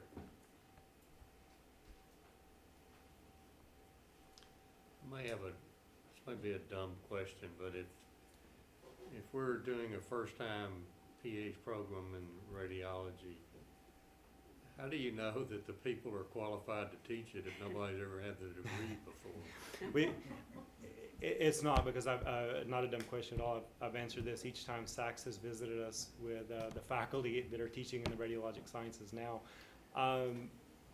They allow related degrees, and we now have a number of alumni that we've been able to hire from our program and others that teach in it. But the difficulty, the reason, very reason it's time for the first PhD in radiologic sciences is it gets to your question. All of us to this point have had to seek related doctorates and then translate those knowledge and skills to our discipline.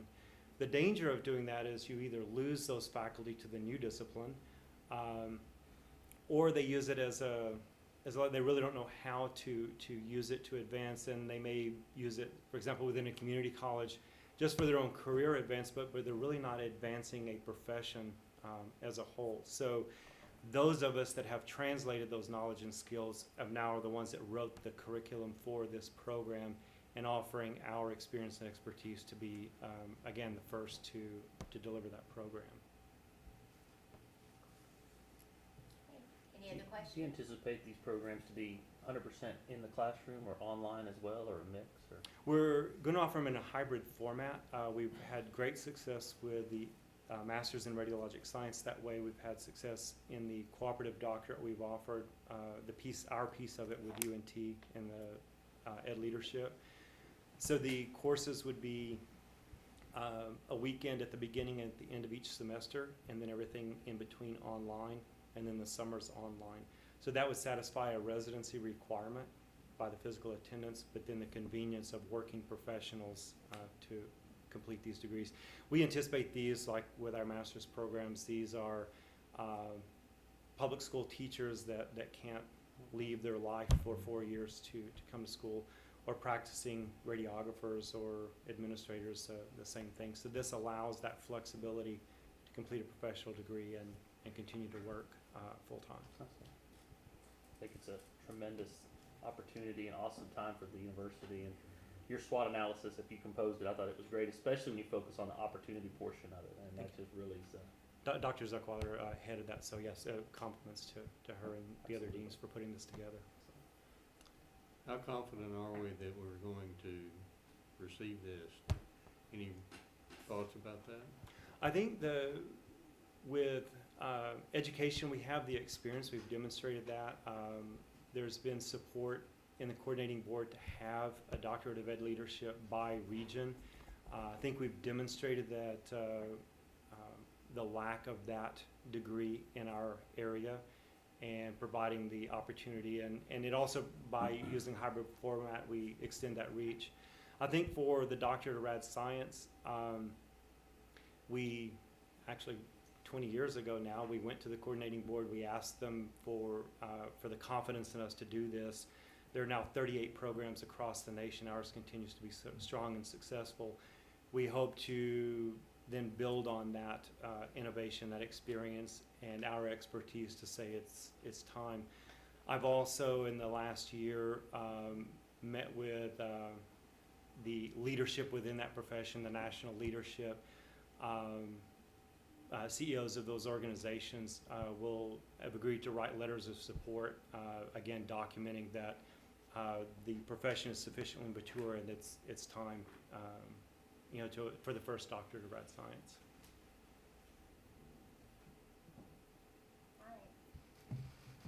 Chair Crosno, I move the Board of Regents approve expanding MSU's academic offerings to include doctoral degrees through the EDD in Educational Leadership and the PhD in Radiologic Science, and forward these programs and our approval to the Texas Higher Education Coordinating Board and the Southern Association of Colleges and School Commission on colleges as presented.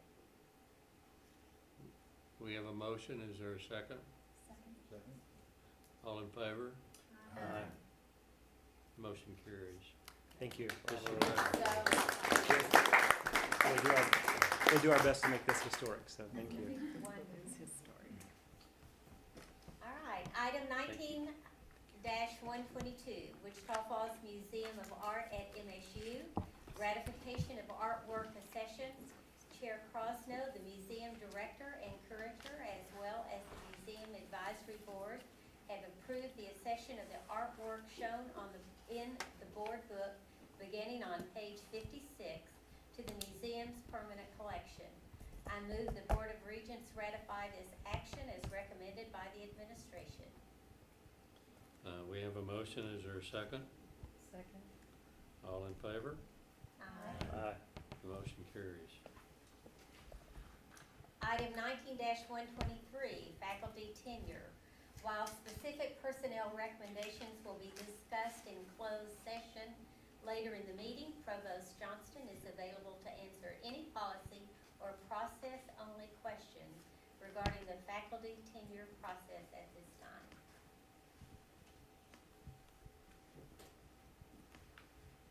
Okay, no questions?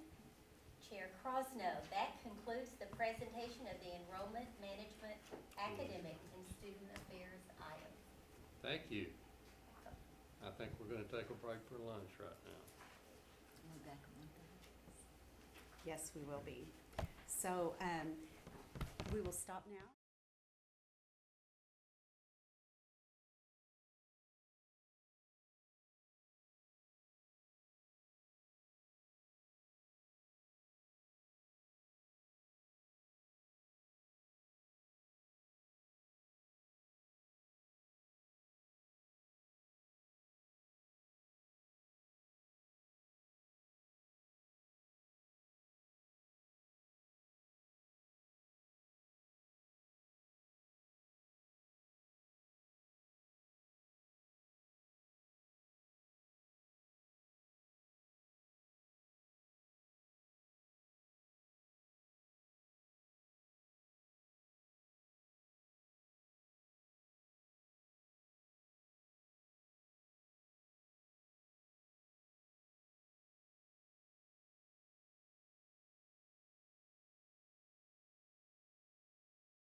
Okay. We will resume. We will move to the finance and facility items. Reginaires. Thank you, Chairman Crosno. Our first item is 19-124, summaries of financial support. Before Vice President Vidmar reviews these reports, here are the highlights of gifts received since our last meeting. A planned gift intention to the MSU Foundation of $27,252 was submitted by Brenda J. Terry to establish the Morris and Brenda Terry Scholarship Endowment. Funds are designated to support the financial needs of students with disabilities, with a preference for students with visual impairments. Dr. Patty Wooten and Mr. Michael J. Wooten donated $7,500 to the Wooten's Wood Teacher Scholarship. The ExxonMobil Foundation will match this gift 3-1 for a total contribution of $22,500. Mr. and Mrs. Eric Robb, through the Roy and Greta Hogan Foundation, continues to support the Roy and Greta Hogan Scholarship Fund, contributing $20,000 to be awarded to students who have encountered financial difficulties. MSU Texas Athletics obtained a corporate sponsorship of $7,500 for 2019 and 20 from Mr. Michael Stokes with Standard Sales Company, LP. Mr. Frederick LaRoche is a new President's Excellent Circle donor with a contribution of $5,000. He is a graduate of MSU in the class of 1990 with a Master of Physical Education degree. The support from our community, alumni, foundations, and friends continues to be outstanding. Mr. Vidmar, please review your reports. Thank you, Chairman Ayers. I was thinking about 3 years ago, I'd recently moved from Virginia to Texas, and we were in our board meeting, and I was looking over some of the notes that Dr. Shipley and I were in preparation for the campaign planning. And we talked 3 years ago that we would plan your work and work your plan.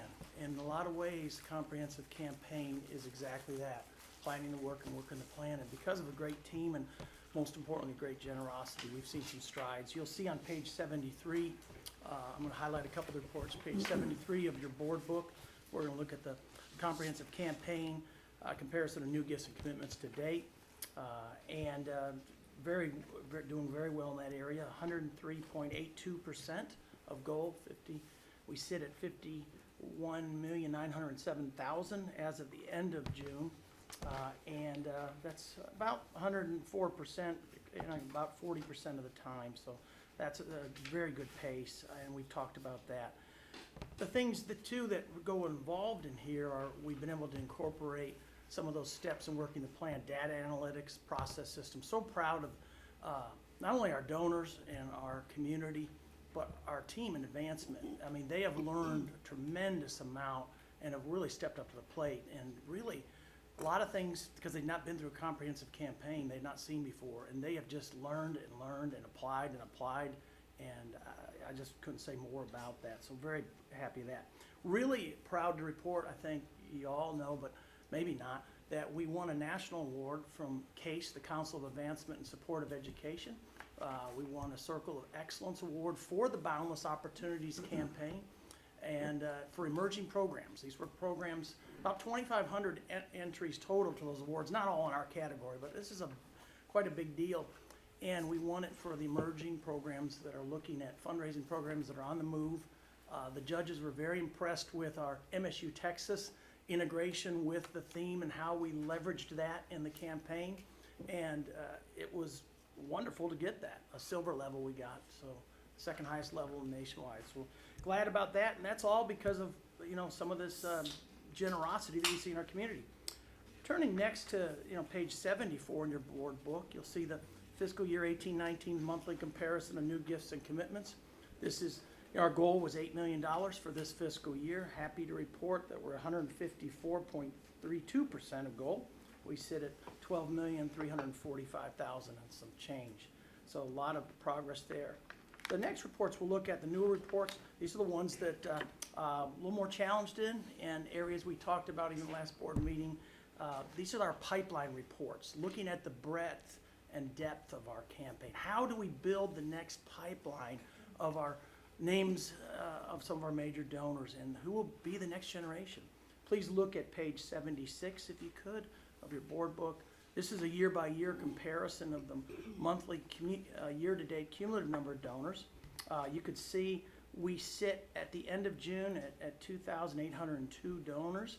That is 85.2% towards goal and about 83% of the time. My forecast is that unfortunately we will not hit this goal. The fair question is why, you know, and that's a good question. Let's look at that a couple things. One of those things that we're seeing nationwide, the Lilly School of Philanthropy at Indiana University, other philanthropy think tanks predicted that we would see a decline in lower end donor giving when the Tax Cut and Jobs Act, because it disincentivized itemization of your charitable giving if you're in a middle class. And Indiana University predicted at the time they would see anywhere between a 1.5 and 4.5% decline in giving at the lower end, where at the same time general giving is up according to Giving USA on the big end. The lower end they are seeing decline. So nationwide, one of the reasons I think we're seeing a decline is because nationwide we're seeing a decline at the low to middle end of the giving spectrum, because the disincentive of you don't itemize anymore because we doubled the standardized deduction. That's part of it. And then I also think that one of those things that is coming in here is we have tried a lot of really good things, and that's helpful. But we need to, this is just proof again of why we need at the tail end of our campaign, we have 3-4 years left to build that base. We did more appeals this year than we have ever done. We've done different types of appeals. We've had great success with the faculty staff campaign. Very happy to report to you that 2 years ago we were 13% of our faculty and staff giving. Last year we were 17%. This month, as of this week, we're 48%. And no, that's not good enough for our president, so we'll be at 50% by the time she does her opening convocation on August 19th. But that's a tremendous, result there. But I predict we will not see, that we'll hit this goal. Another thing that Dr. Shipley and Pat Bossy and I talked about, Pat is our campaign counsel, is that we probably, at 5%, to be candid, we probably overshot, particularly in a year when you're automatically going to lose some by givens of demographics of some of the tax reform implications. So we will look at this as a base year to look at that and how can we still put an aspirational goal but make it some realistic. You see a similar pattern on page 77 of the number of gifts. We are almost 80%, 79.5% of the goal, and about 83.3% of the time elapsed. So we do have 2 months left over. We are trying, and we will continue to try, to hit that goal. But I forecast typically those months in the summer are typically some of our slower months, and so we may fall short, and probably will fall short on that one. The other thing I think that we will long-term will be thinking about in our strategic planning is there's a concept in natural resources management called carrying capacity. An ecosystem can only support as much wildlife. It's based upon the water and food available to the wildlife in there.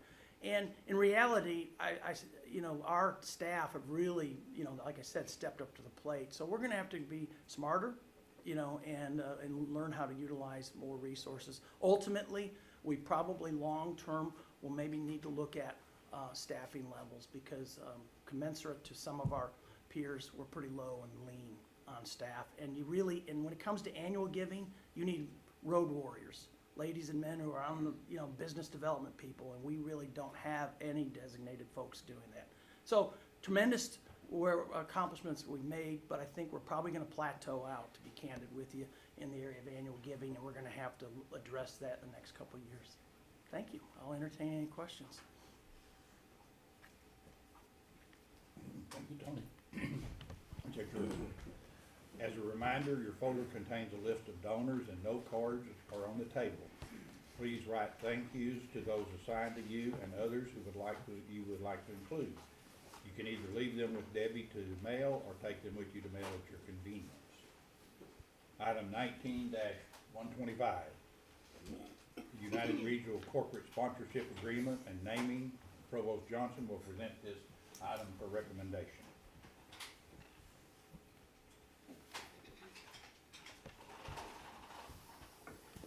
Perfect timing. Perfect, thank you. Thank you. This is the third opportunity in corporate sponsorship agreement and part of opening the new Health Sciences Building at Centennial Hall. In working with Phyllis Cowling United Regional, we've had a partnership with them in the past as part of a grant through our simulation center. This really strengthens and deepens that relationship. It provides money for equipment, it endows a scholarship for health sciences, and then money for operations as we transition to the new building. I also think this provides great learning opportunities for our students. It also has in that agreement opportunity to collaborate with United Regional to provide high fidelity simulation training for their staff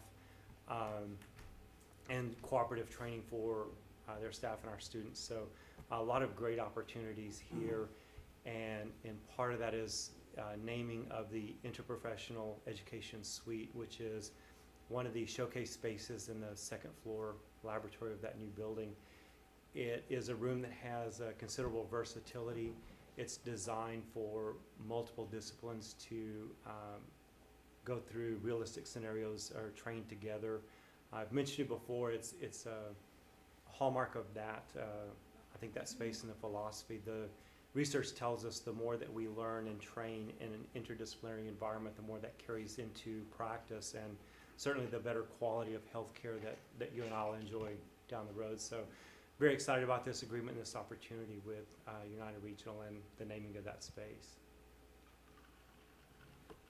Are there any questions or discussion? Just a comment, I just think this is so exciting too. It's just another example of community recognizing Midwestern, and we appreciate what you're doing to make this happen. Thank you. Phyllis and I have talked about that. It truly is an investment in the community in our region on behalf of United Regional and MSU Texas, and how we educate and hopefully attract and retain talented individuals to this area. Very good. Thank you. Very good. Chair Crosno, I move approval of the corporate sponsorship agreement with United Regional Healthcare Systems and the naming of the United Regional Interprofessional Education Suite as presented. We have a motion. Is there a second? All in favor? Aye. Any opposed? Motion carries. Item 19-126, financial reports. The administration recommends acceptance of the April through June 2019 financial reports. Are there any questions regarding these reports?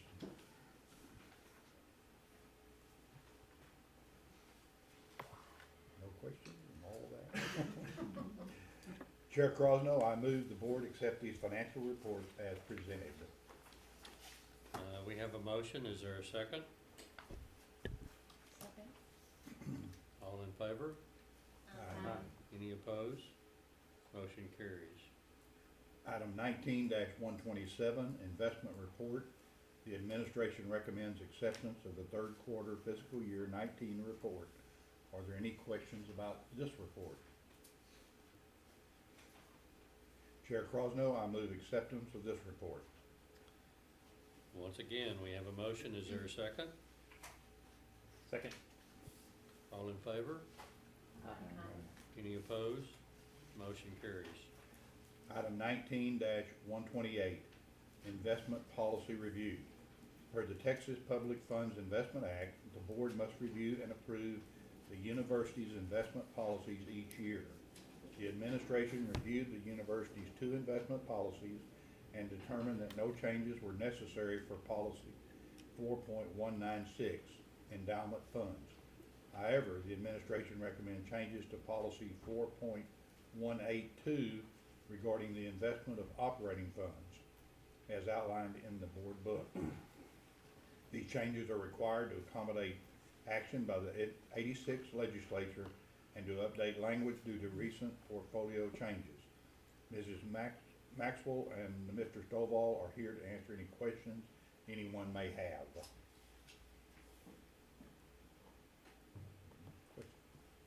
Okay. Chair Crosno, I move approval of these two policies as presented. We have a motion, is there a second? All in favor? Aye. Any opposed?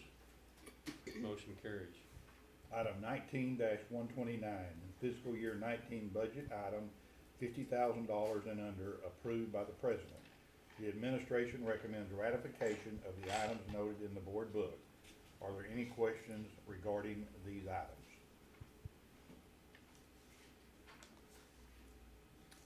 Chair Crosno, I move board ratification of this item as presented. We have a motion, is there a second? Second. All in favor? Aye. Any opposed? Motion carries. Item 19-130, salary, title, position changes in the fiscal year 19 budget. The report of personnel changes are presented for information only. The lists of salary and title changes are presented for ratification.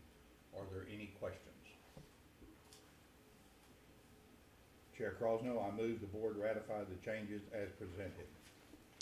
Is there a second to Warren's motion? Second. All in favor? Any opposed? Motion carries. I'm looking forward to opposition.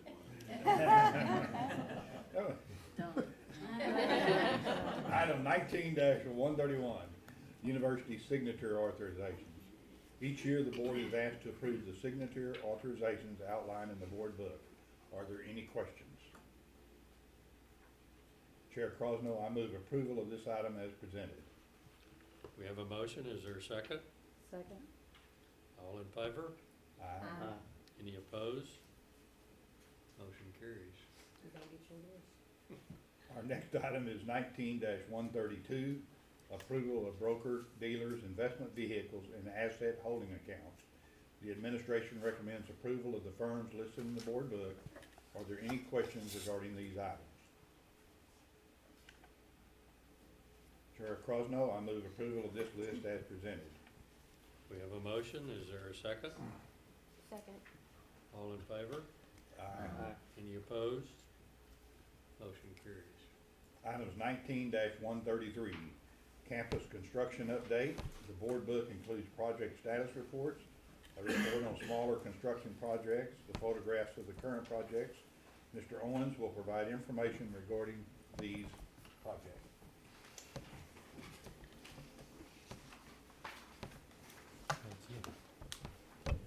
If it's okay, I'll stand.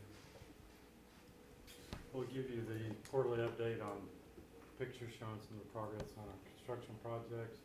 This, of course, is the same rendering of the health science building we've been looking at about the last year and a half. And this is what it looks like as of about 3 weeks ago. Since that time, we have filled these in, so it's coming along fairly well. I decided to throw in a few pictures of the interior, which I don't normally do, but this is a view of the lobby with the notice. This doesn't really work. This is the south side of the lobby with all the glass showing the labs on the second floor, as well as this is a collaborative overlook space up high. On the north side, these are different labs on both levels.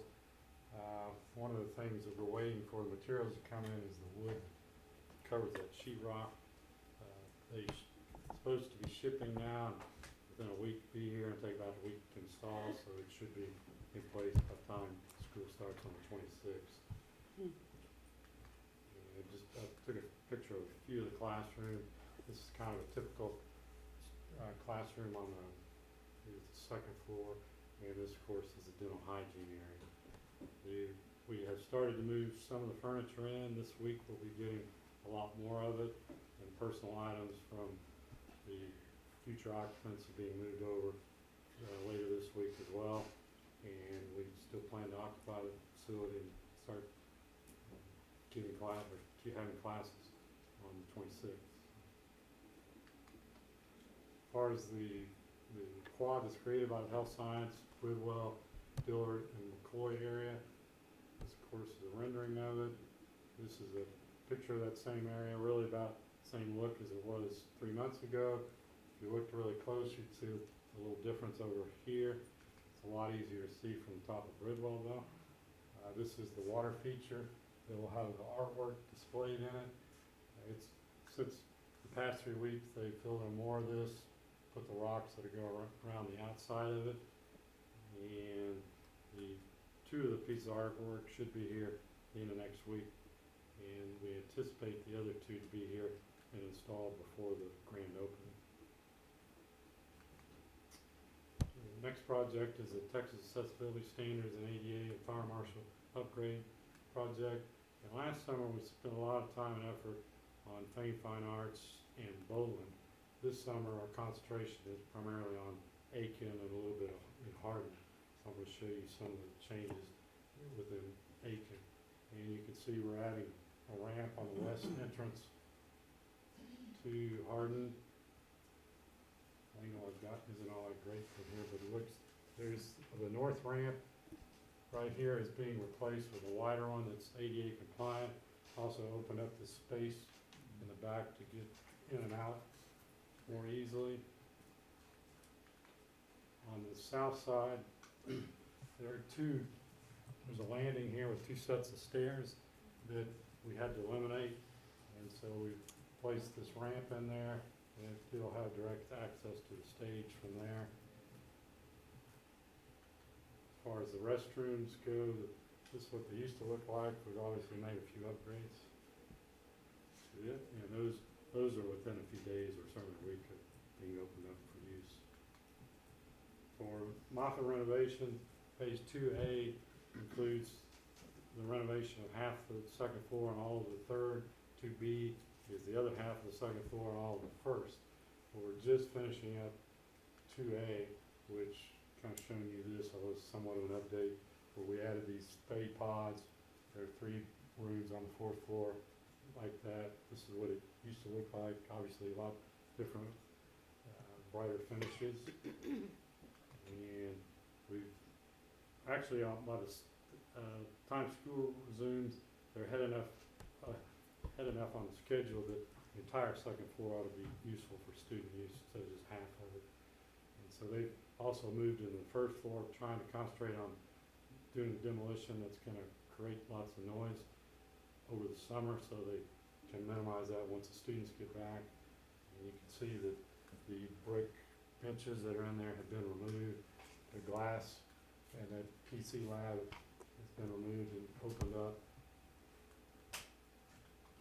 And as far as looking back towards the east, the kind of the circulation area, taking out this planter box, the elevator's gone, the countertops and such in the middle gone away, the ceiling's taken out, so they've made some good progress on the demolition. A couple other kind of smaller projects we have in the Lifelong Learning Center. They wanted a bigger space to be able to teach their classes, and so we took out a wall in between this main living space, and it used to be a bedroom in the back, and that has since been completed. Well, this picture is about 3 weeks old. And we also added, took bowling 212 and split it into 2 research labs by putting a wall down the middle of it. And last on a picture of these, but a couple other things that kept us busy this summer is part of the tunnel just on the west or east side of Memorial has ceiling issues. It's only about 12 linear feet instead of 350 like we had by McCoy a year ago. But they were doing those repairs. Anticipate that being through by the time school resumes, assuming but that's the same company that's working on the health science building. That's our priority at this point, but it should be early September at worst case. And we've also converted 4 offices in Fine Arts for music that did some acoustic improvements so they could use them also as practice rooms for the faculty or their offices. They wouldn't hear the person next door if they were singing or playing instruments. That's all I've got. Any questions?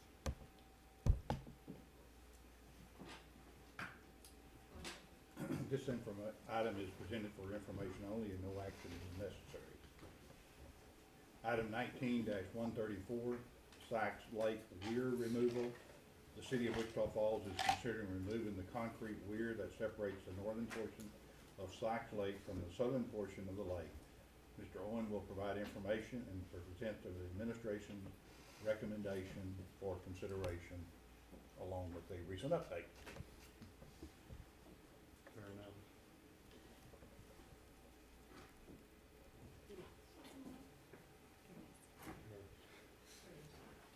Thank you. Well, just to clarify, weir isn't a name or that you typically hear, but it is this large concrete structure in between the, what I call the north part of Sykes Lake and the south side of Sykes Lake. It was installed to be able to have a higher elevation of water on the north side than on the south side. And over the years, or at least the last 8 or 9 years, it's had issues with the water leaking underneath it. This was a 2011, and you can see it had a pretty good flow underneath it. So that's why the level of two lakes is almost the same. When we had the civil engineering firm survey it, there's actually 4 inches of difference. But as I said, the city is willing to remove this at a cost of $212,000 to them. It would not cost us anything. But as a result of that, it will create the same level on the South Lake as on the North Lake. And the North Lake doesn't have a lot of depth to it, so we run the risk of having exposed silted areas. And you may recall, this is obviously a while ago, but this is really the worst area on the North Lake. We create an island when the water level drops. And in fact, if you saw a paper on Monday, I believe it was, a picture of it with that island that big or that dominant. It's clearly starting to be exposed because the water level's been decreasing. So, excuse me, and worst case, you can see this is the southwest portion of the North Lake. That it's really not all that deep. That's the bottom of the north side of the weir. It didn't take a lot of depth before we're starting to expose a decent amount of silt. So we, you don't need to read all the fine details and follow the lines with it, but we contracted with a local civil engineering firm to map bottom surface of the lake to see if it was 2 inches below the water level or 2 feet.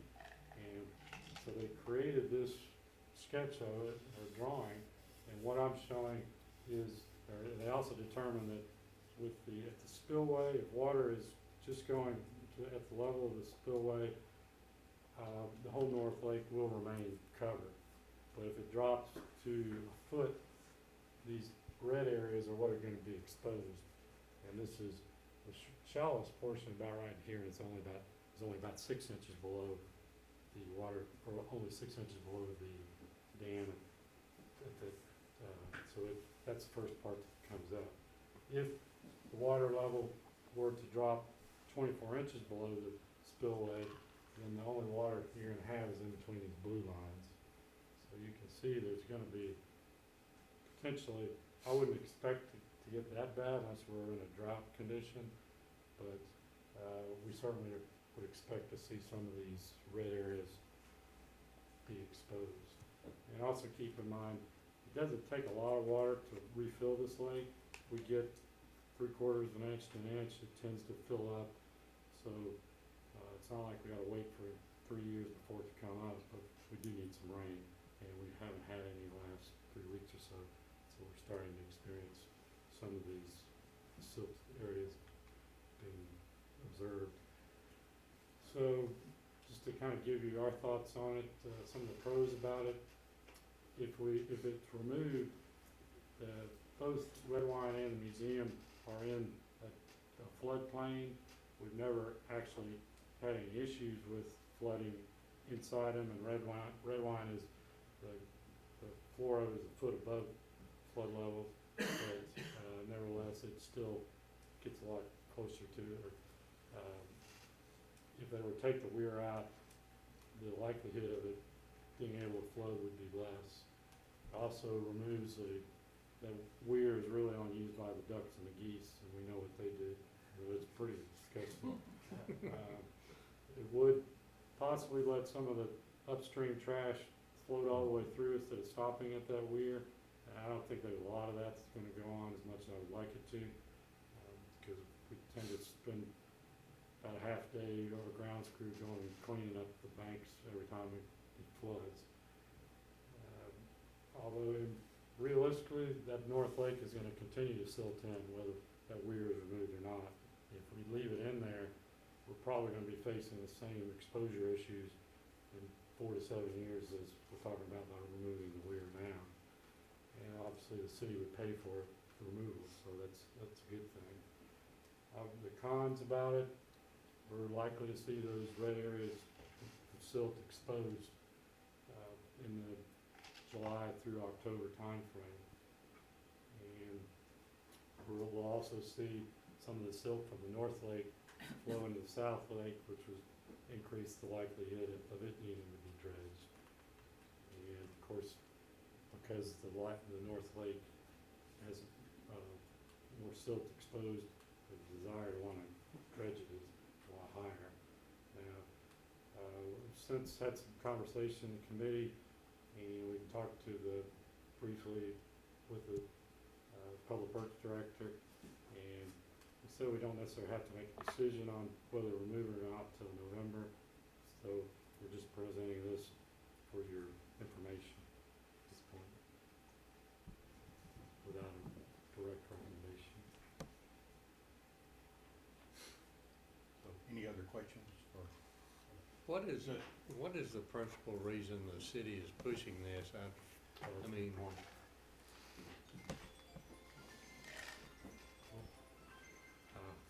that's an extra slide. Not really. Their flood control, they're doing a flood control project on Quail Creek, which is the one that flows in from the north. And the very tail end of it, south end, includes removing that weir so that the flow that goes through the lake will go over the spillway. And it's, they're not as, well, these are my words, not theirs, they're not as concerned about the museum and Redwine. They would like to make it so the water is less inclined to overflow Midwestern Parkway. And so if the weir were removed, the flow of water would be faster, so it would be less inclined to do that. So Kyle, cosmetically, I see that it would be an advantage of the look, but also cosmetically, there could be a possibility of it being ugly for quite a long period of time. So one of our discussions was, is there something that we could go back to the city and ask if they would partner with us to dredge the lake? We had asked them, we had a meeting with them a couple months ago, and we asked them about that. At the time, they said there were no funds, at least within their flood control project, to pay for dredging. Now, not saying there might not be any other options within alternative in the city, but at the time they were not willing to provide any funds. Would in time that change if we delayed our decision? Possibly, we could go through 4B board or other options within the city in hopes of convincing them to help support this dredging. I don't think, and they did this in roughly 2002. The city provided some funds as well as the state and MSU, with the state providing the majority at the time. And we need to try and get a better price or estimate on what it would cost to dredge certainly the North Lake. And it's what we're kind of thinking we will do over the next 3 months. And if price is something that's somewhat affordable, approach the city or 4B board on some assistance. Well, may we direct you to do that, to delay our decision and see what some of the options might be? That's a recommendation from the budget kind of get a better grasp on what the dredging costs would be. So he was kind of, Kyle was basing an estimate based off what we paid for the whole lake 18 years ago. And so kind of our direction from the committee was, let's kind of in the next 2 or 3 months, if the city's time schedule permits, is get more of an accurate dredging cost, so we kind of know how much we're looking for to either dredge maybe just the North Lake, all of it, and what those costs would be, and then maybe revisit it in November. Chairman Crosno, we would like to ask to table this discussion on 19-134 until the next meeting. Okay. We have a motion to table this particular item until the November meeting. Is there a second to that? Second. All those in favor? Aye. Any opposed? Motion carries. Our next item of business is 19-135, easement on real property owned by the university and leased by the YMCA. Mr. Maka, please review this item and recommendation with us. Thank you, Mr. Chairman. As the agenda item states, this proposed easement will replace the one that y'all approved at your February meeting. After that was approved, Encore, I guess when they got ready to install the transformer, provide electricity to the new gymnasium on the YMCA property that we own. Realized that it was too close to other utilities that were already there, so they want to just simply relocate the easement area a few feet to provide adequate space so they can install the transformer. That's really all it is. If it's approved, then the old easement will go away. This will completely replace it once the facilities are in place. Are there any questions? Chair Crosno, I move to the board authorize the president to work with the chair of the Board of Regents to approve an easement with Encore Electric Delivery Company LLC for the university's real property leased by the YMCA as presented. We have a motion. Is there a second? Second. All in favor? Aye. Any opposed? Motion carries. Next item of business is 19-136, TRB Projects Contingency Reallocation Authorization Request. President Shipley, please review this item and recommendation with us.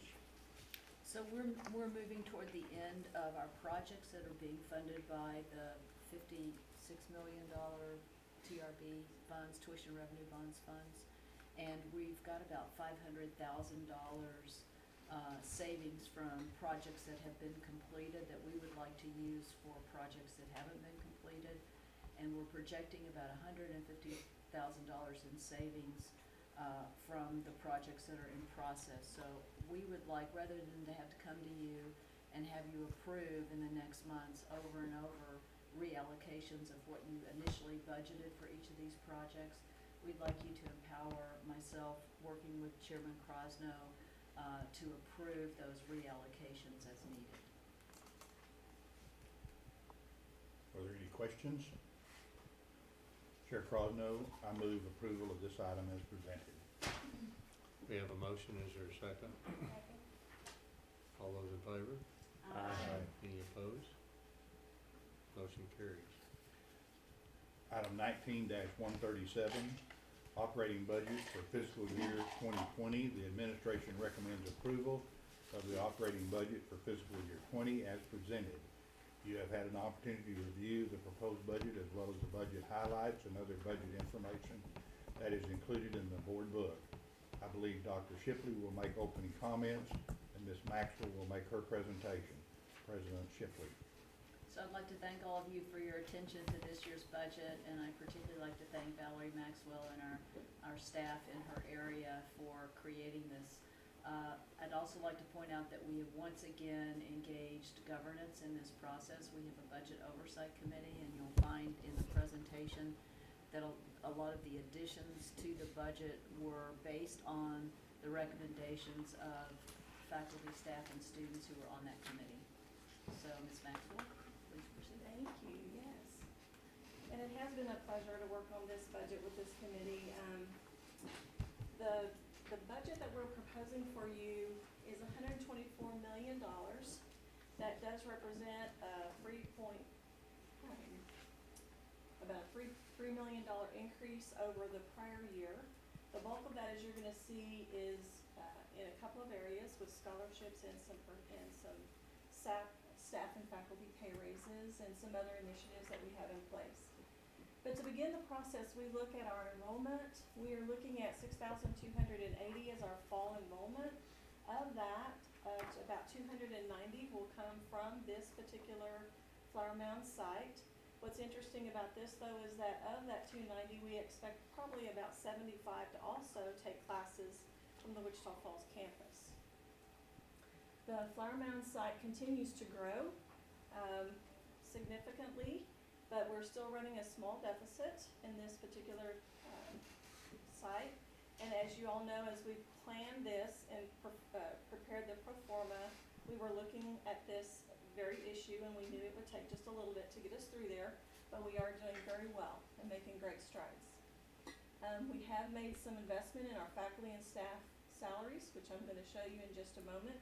Faculty, staff, and the benefits that go along with that is about 49% of the budget.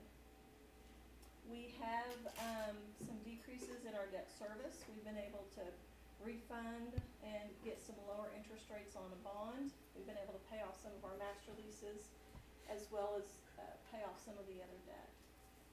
So what I'm going to show you here is, where does the money come from? It comes from many, many places, but first and foremost is we do receive money from the state. So as you all know, this past legislative session, they passed the General Appropriations Act, where Midwestern was a beneficiary of a small amount of an increase. So you see that reflected in general revenue. Tuition and fees does represent a significant part of our operating budget as well. As we have more students living on campus and housing, buying more board plans, those revenues are going to be going up as well, so you see that reflected. The higher education assistance funds are from the state. They do remain flat, allocation for 5 years, so we're still in that cycle, so you'll see that that does remain flat. The other E&G is educational in general. This is like lab fees, investment income from the state funds, that kind of thing. It's also the way we work to put the budget together to posture the university for future sessions. And then, of course, our restricted funds. And remember, the restricted funds are those gifts and grants, and we are so blessed to have as much as we do. You're looking at about $22 million from our restricted funds. So maybe this will give you a little better perspective, and also to see how we kind of compare year to year. So in this pie chart, you're going to see that our state appropriations for 2020 is about 26%, and it also is the same as what we had for 2019. You're going to see that consistency all the way around. Where we do see the uptick from year to year is in our auxiliaries, as I mentioned.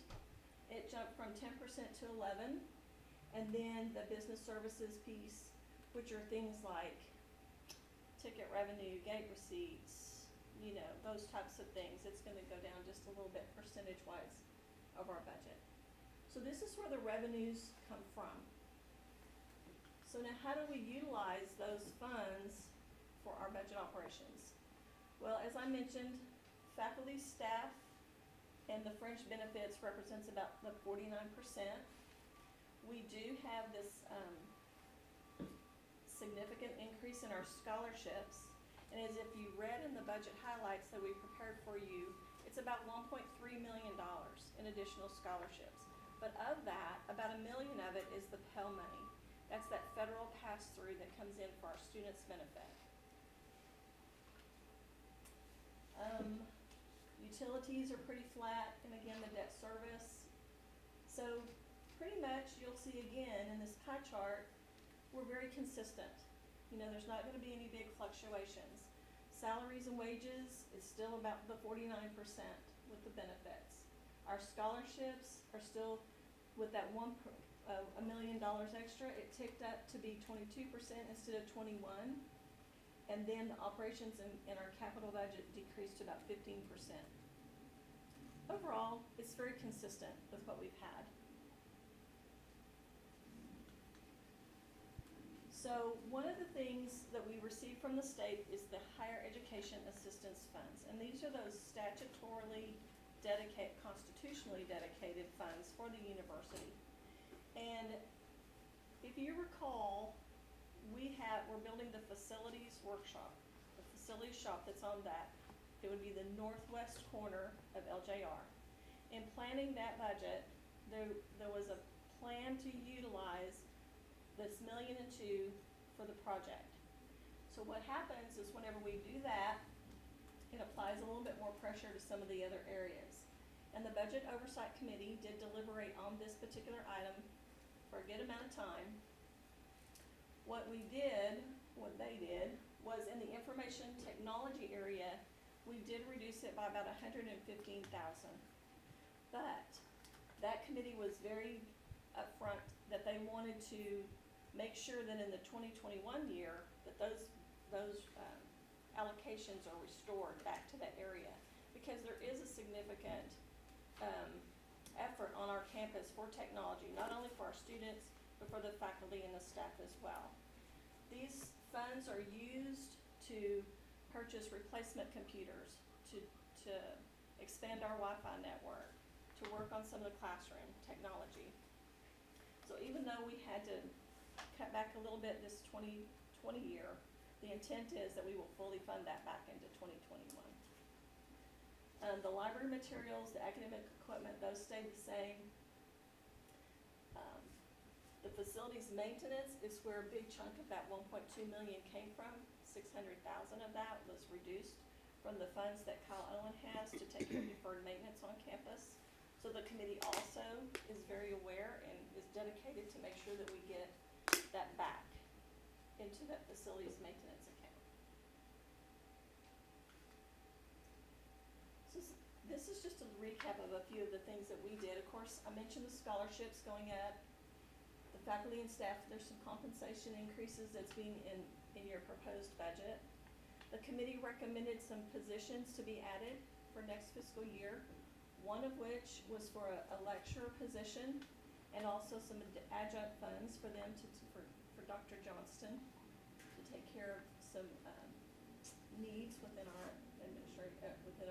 academic environment.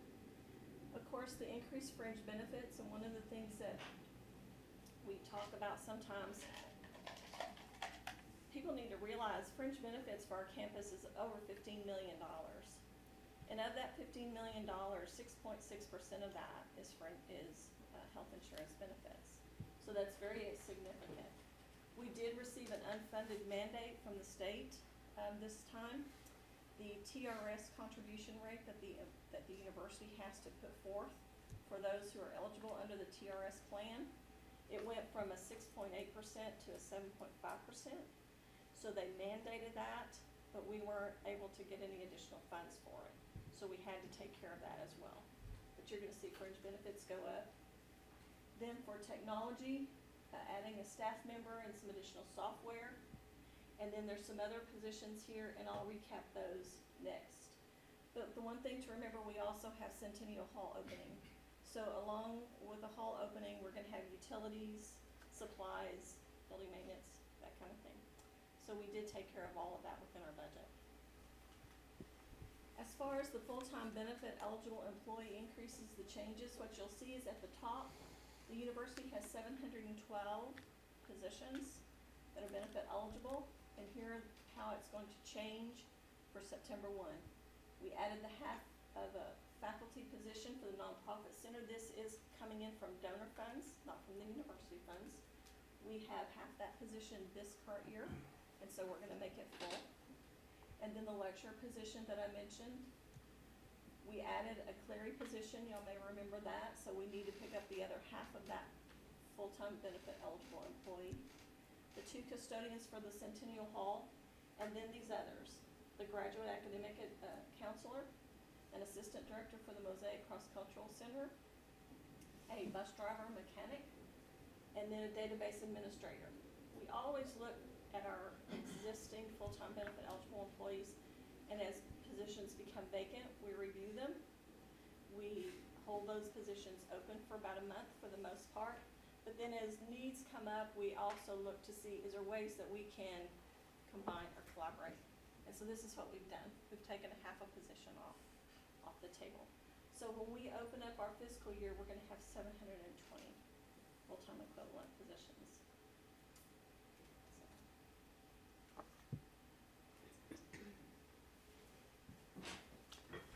This, again, as Dr. Shipley mentioned, this is a collaborative effort with the Budget Oversight Committee. The Budget Oversight Committee was comprised of, Tony was there as one of the vice presidents. We had 2 faculty members. We had 4 staff members, 2 from the classified and 2 from non-classified. We had student representation, and we had faculty representation. So we began meeting actually in January. To give you an idea, we had 2 days of open hearings where the departments and the deans came in and presented their requests to the committee. And so it's been this effort to get us to this point since then. The other thing I would mention is this is a balanced budget for the university going into next fiscal year. I'd be happy to answer any questions. Thank you, Riley. Very good. Are there any additional questions or comments? Does anyone care to discuss salaries of specific employees in closed session? If not, Mr. Chair, I move approval of the fiscal year 20 operating budget as presented. We have a motion. Is there a second? Second. All in favor? Aye. Opposed? Motion carries. Let me add my voice to thanks for Valerie and her staff for doing this. I know it was really hard work this year. Thank you. Regent, do you have anything more to present? There is not.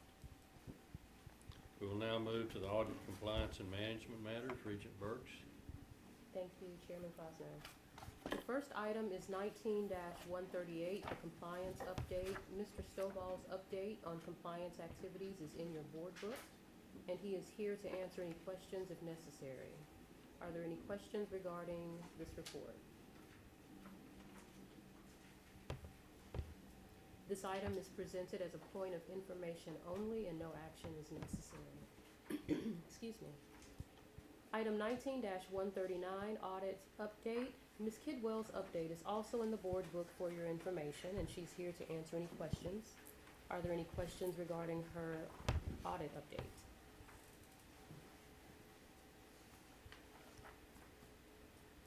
Said lunchtime sleepiness.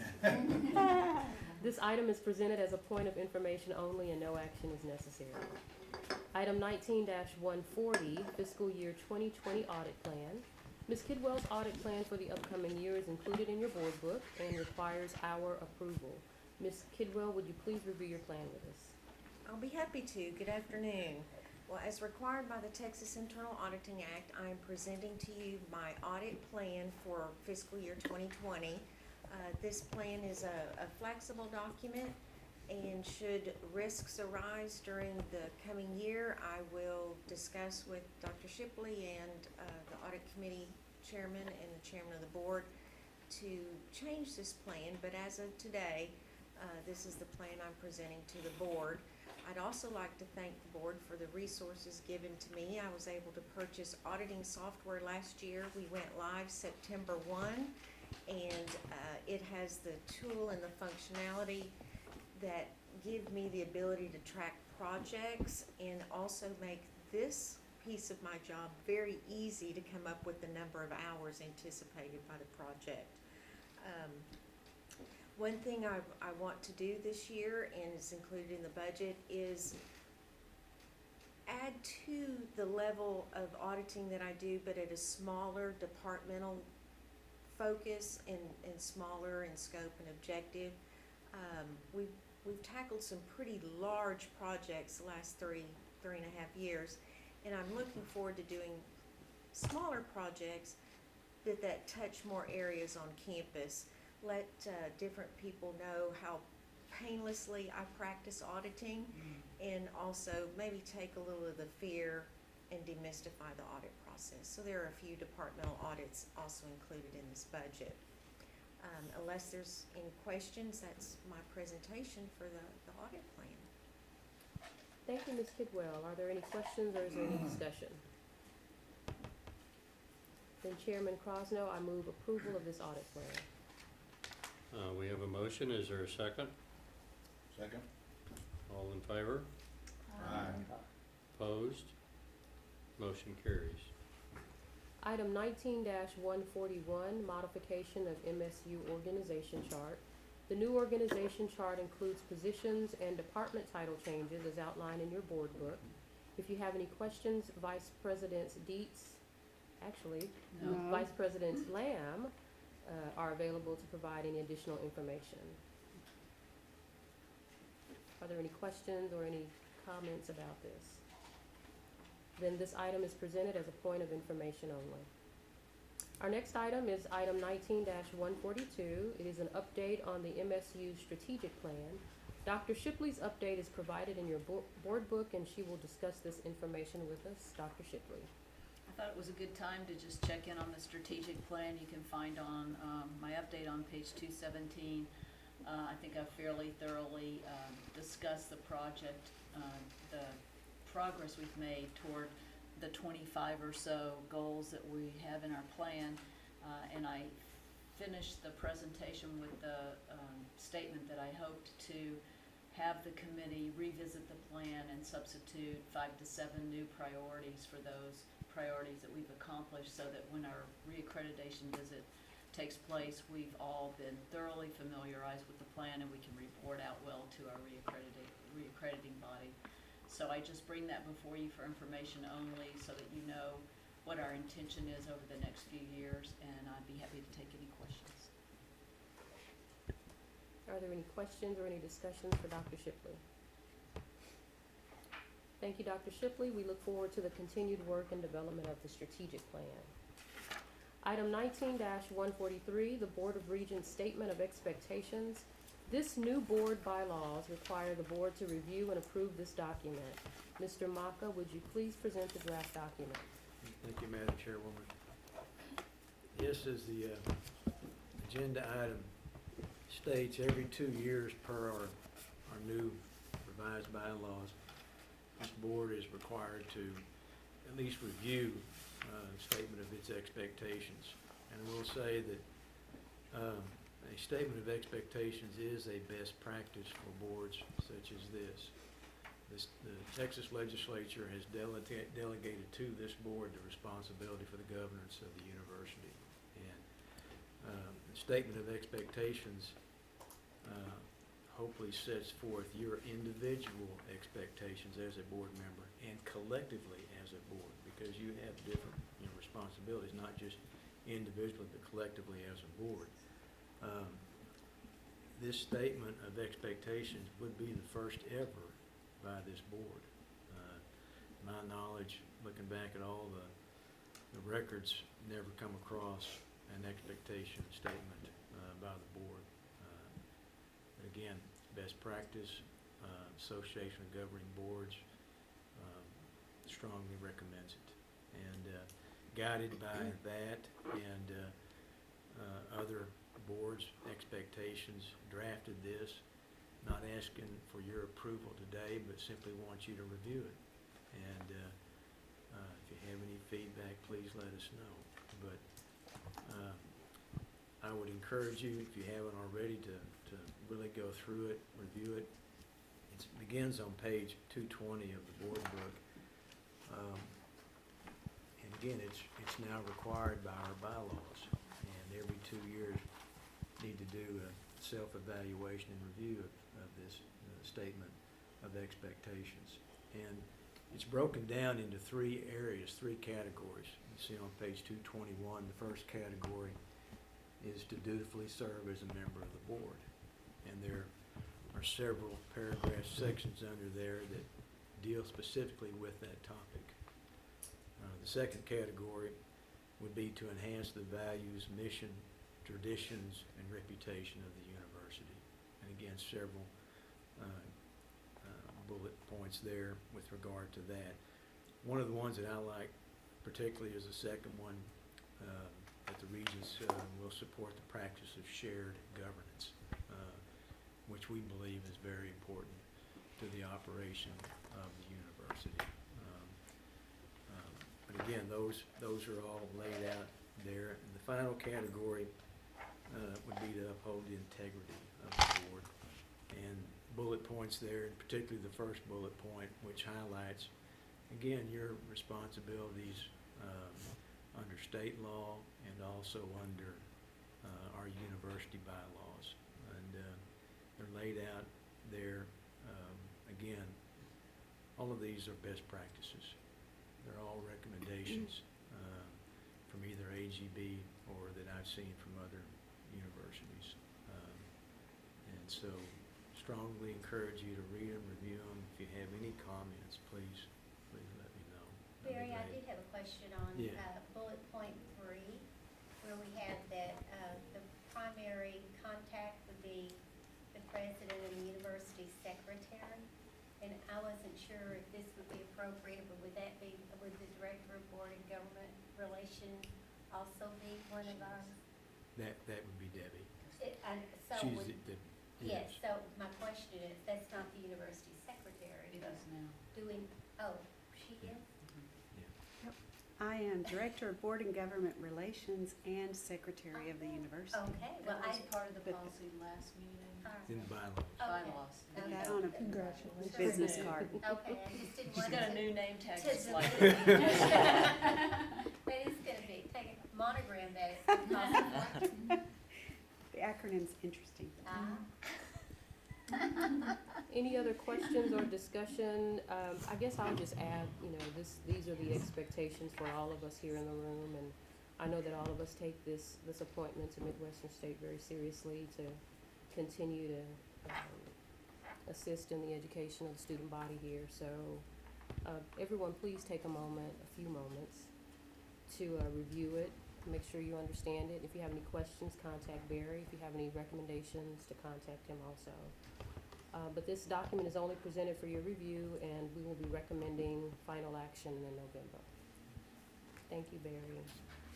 I would add one thing is that when you look at this, where it says Regents understand that they individually owe a fiduciary obligation.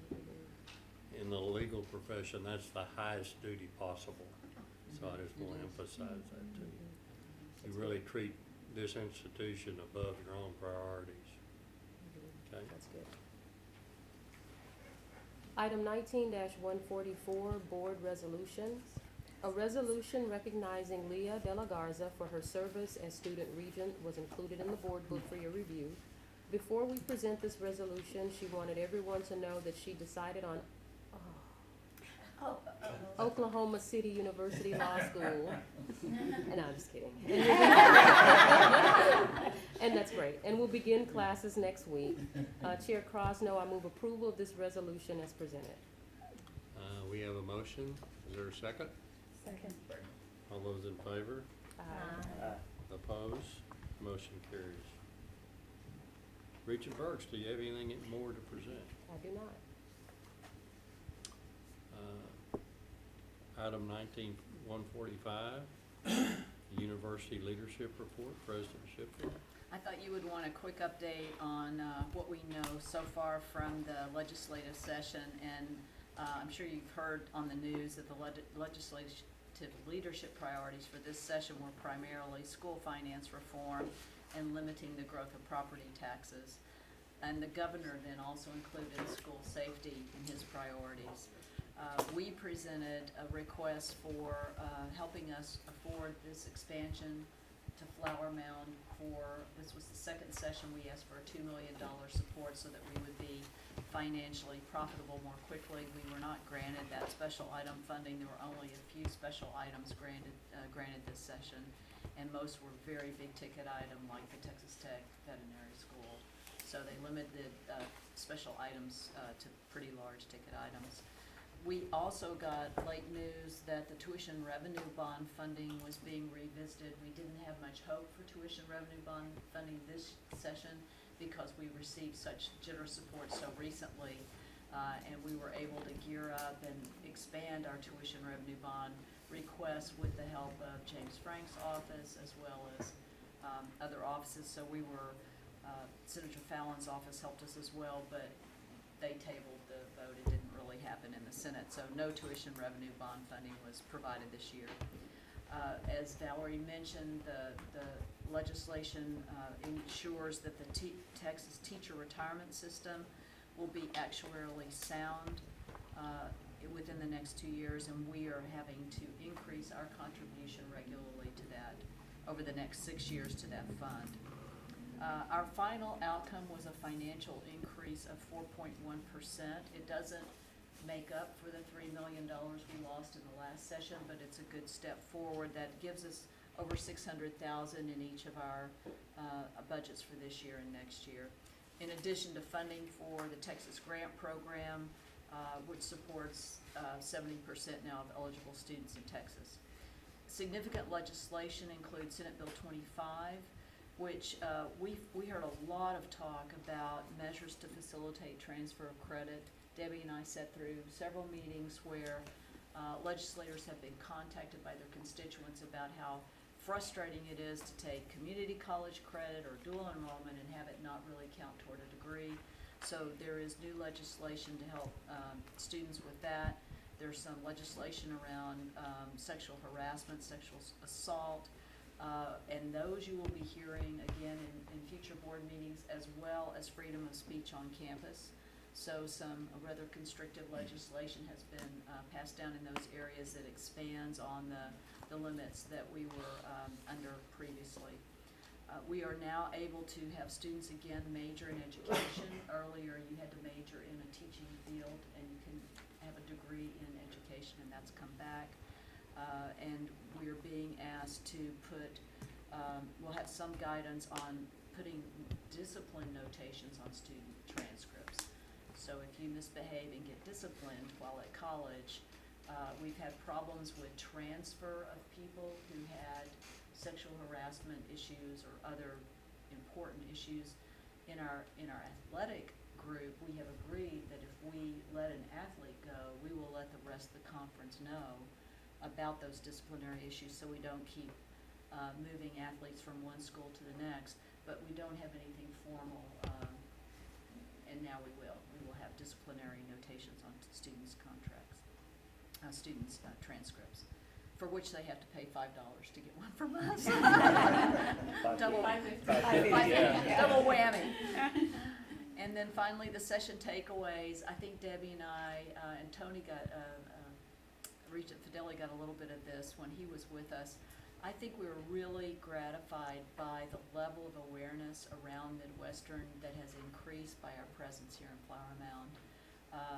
There's a ripple effect as more and more senators and representatives become aware of our image and our name. We've always been a well-kept secret, but now we've got more and more legislators who have tangential relationships with us, either through NCTC or other community colleges, and one of the best ways to get out and have some political support is to be aligned with other schools or community colleges. So I think you heard from Randy's, and this transitions into my report on Flower Mound, you heard from Randy's presentation that we are actually, this is a marketing entity. This building is a marketing entity. It costs so much money to just spend on marketing, but our footprint here and our presence here and our collaboration with the community here really goes a long way in helping us in Wichita Falls. This does not take away from anything we're doing on our historic campus in Wichita Falls, but it gives us a new part of our image that can be very powerful, and Debbie and I hope that next session it really accumulates and begins to pay off. I'll give you an example from today. I spoke with Brett Wallace today, who was here on site, who is the president of NCTC, and he has been requested by a House representative from the area who's in charge of the programming for the interim session. He was asked, what programming would you like to see for the interim session? And he suggested that he and I come forward and talk about the really, for Texas, unique relationship that our two institutions have. The fact that we've moved from great articulation to co-location to now identical pricing is very unusual for this state. And we're hoping, Debbie and I are hoping that we become the stars of the interim session and that people like us better and better, and maybe someday we'll get some money for that. So I just think that this Flower Mound investment has been wonderful, and I appreciate your willing to be entrepreneurs with us in doing it. And finally, the last new bounce that we're going to enjoy is the opening of Centennial Hall. So I hope your calendars are marked for 3:30 on the 6th of September. We'll have probably international visitors from the Shimatsu Corporation, who have named our radiologic science area. We'll have the hospital world represented. We'll have others represented who have invested in this. And I think it'll be a really wonderful ceremony. So 3:30, pull out all the bells and whistles for the opening of the new building. I walked through it day before yesterday, and even though there are places that aren't painted and are lacking finishes, it is an absolutely spectacular building, and I think you'll just get super excited when you're inside of it. That's it for me. I may make one comment, Mr. Chairman. The time that I spent in Austin this session on behalf of this university, that I spent with Debbie and Dr. Shipley, this university could not have been better received. And numerous representatives and senators, that not just our own in this area or in Wichita County area, but all the other ones we visited with related to our confirmation of the 3 new regents and our university as a whole. I couldn't have been more proud than to be part of this school. And a lot of that is in part to those 2 ladies and their tireless effort in championing us in Austin. So kudos to both of you. I got to see it firsthand. So. Well, you helped us a lot. They're still talking about your testimony. We may have to Yes. pull you back there every year.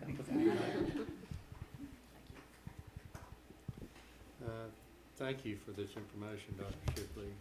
Opening of Centennial Hall would be quite a deal, so I would encourage each of y'all to participate in that and attend. I know it's difficult for out-of-town board members to do that, but if you can, please do. I started my name. Yeah. I can Item 19-146, Board of Regents meeting dates for 2019 and 20. The proposed dates for next year are presented in the board book. They follow our regular schedule and continue our one-day meetings on Thursday. It may be hard for anybody to know right now, but is there anyone who has a conflict with any of those dates? If not, they will stand approved as presented. The Board of Regents will now go into an executive session to discuss items 19,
please begin the webcast. The closed session is complete. The only items discussed were the items announced, and no votes were taken. Regent Marks, I believe you have a motion for item 19-123. I do, faculty tenure. Chair Crosno, I move the following individuals be granted tenure upon their hiring. John Ashbrook, PhD History, and Jennifer Dawes, PhD English. We have a motion. Is there a second? Second. All those in favor, please say aye. Aye. Any opposed? Motion carries. I've lost my other motion here. Here it is. Item 19-147B, I believe Regent Burks has the motion for us. Mr. Chair, 19-147B, I move that the Board of Regents authorize the President to work with the Chairman of the Board of Regents to purchase the real property located at 2733 Midwestern Parkway in Wichita Falls, Texas, hereinafter the 2733 property, with the purchase price not to exceed the independent appraised value of the property. Additionally, I move that the Board authorize the President, acting with the Chairman of the Board of Regents, to sell the real property located at 901 Midwestern Parkway in Wichita Falls, Texas, and or the real property located at 917 Midwestern Parkway in Wichita Falls, Texas, both of which are owned by MSU, or to exchange one or both of them as part of the consideration for the purchase of the 2733 property, the sale or deemed exchange price of such properties to be equal to or above their independent appraised value, and further authorize the President to execute any necessary contracts, affidavits, agreements, deeds, or other documents on behalf of the Board as necessary to conclude such transactions. We have a motion. Is there a second? Second. All in favor? Aye. Any opposed? Motion carries. That concludes the regular business to come before the Board. Our next meeting will be Thursday, November the 7th in Wichita Falls, and we hope to see everybody at the Centennial Hall grand opening in September. Are there any further announcements? If not, we stand adjourned.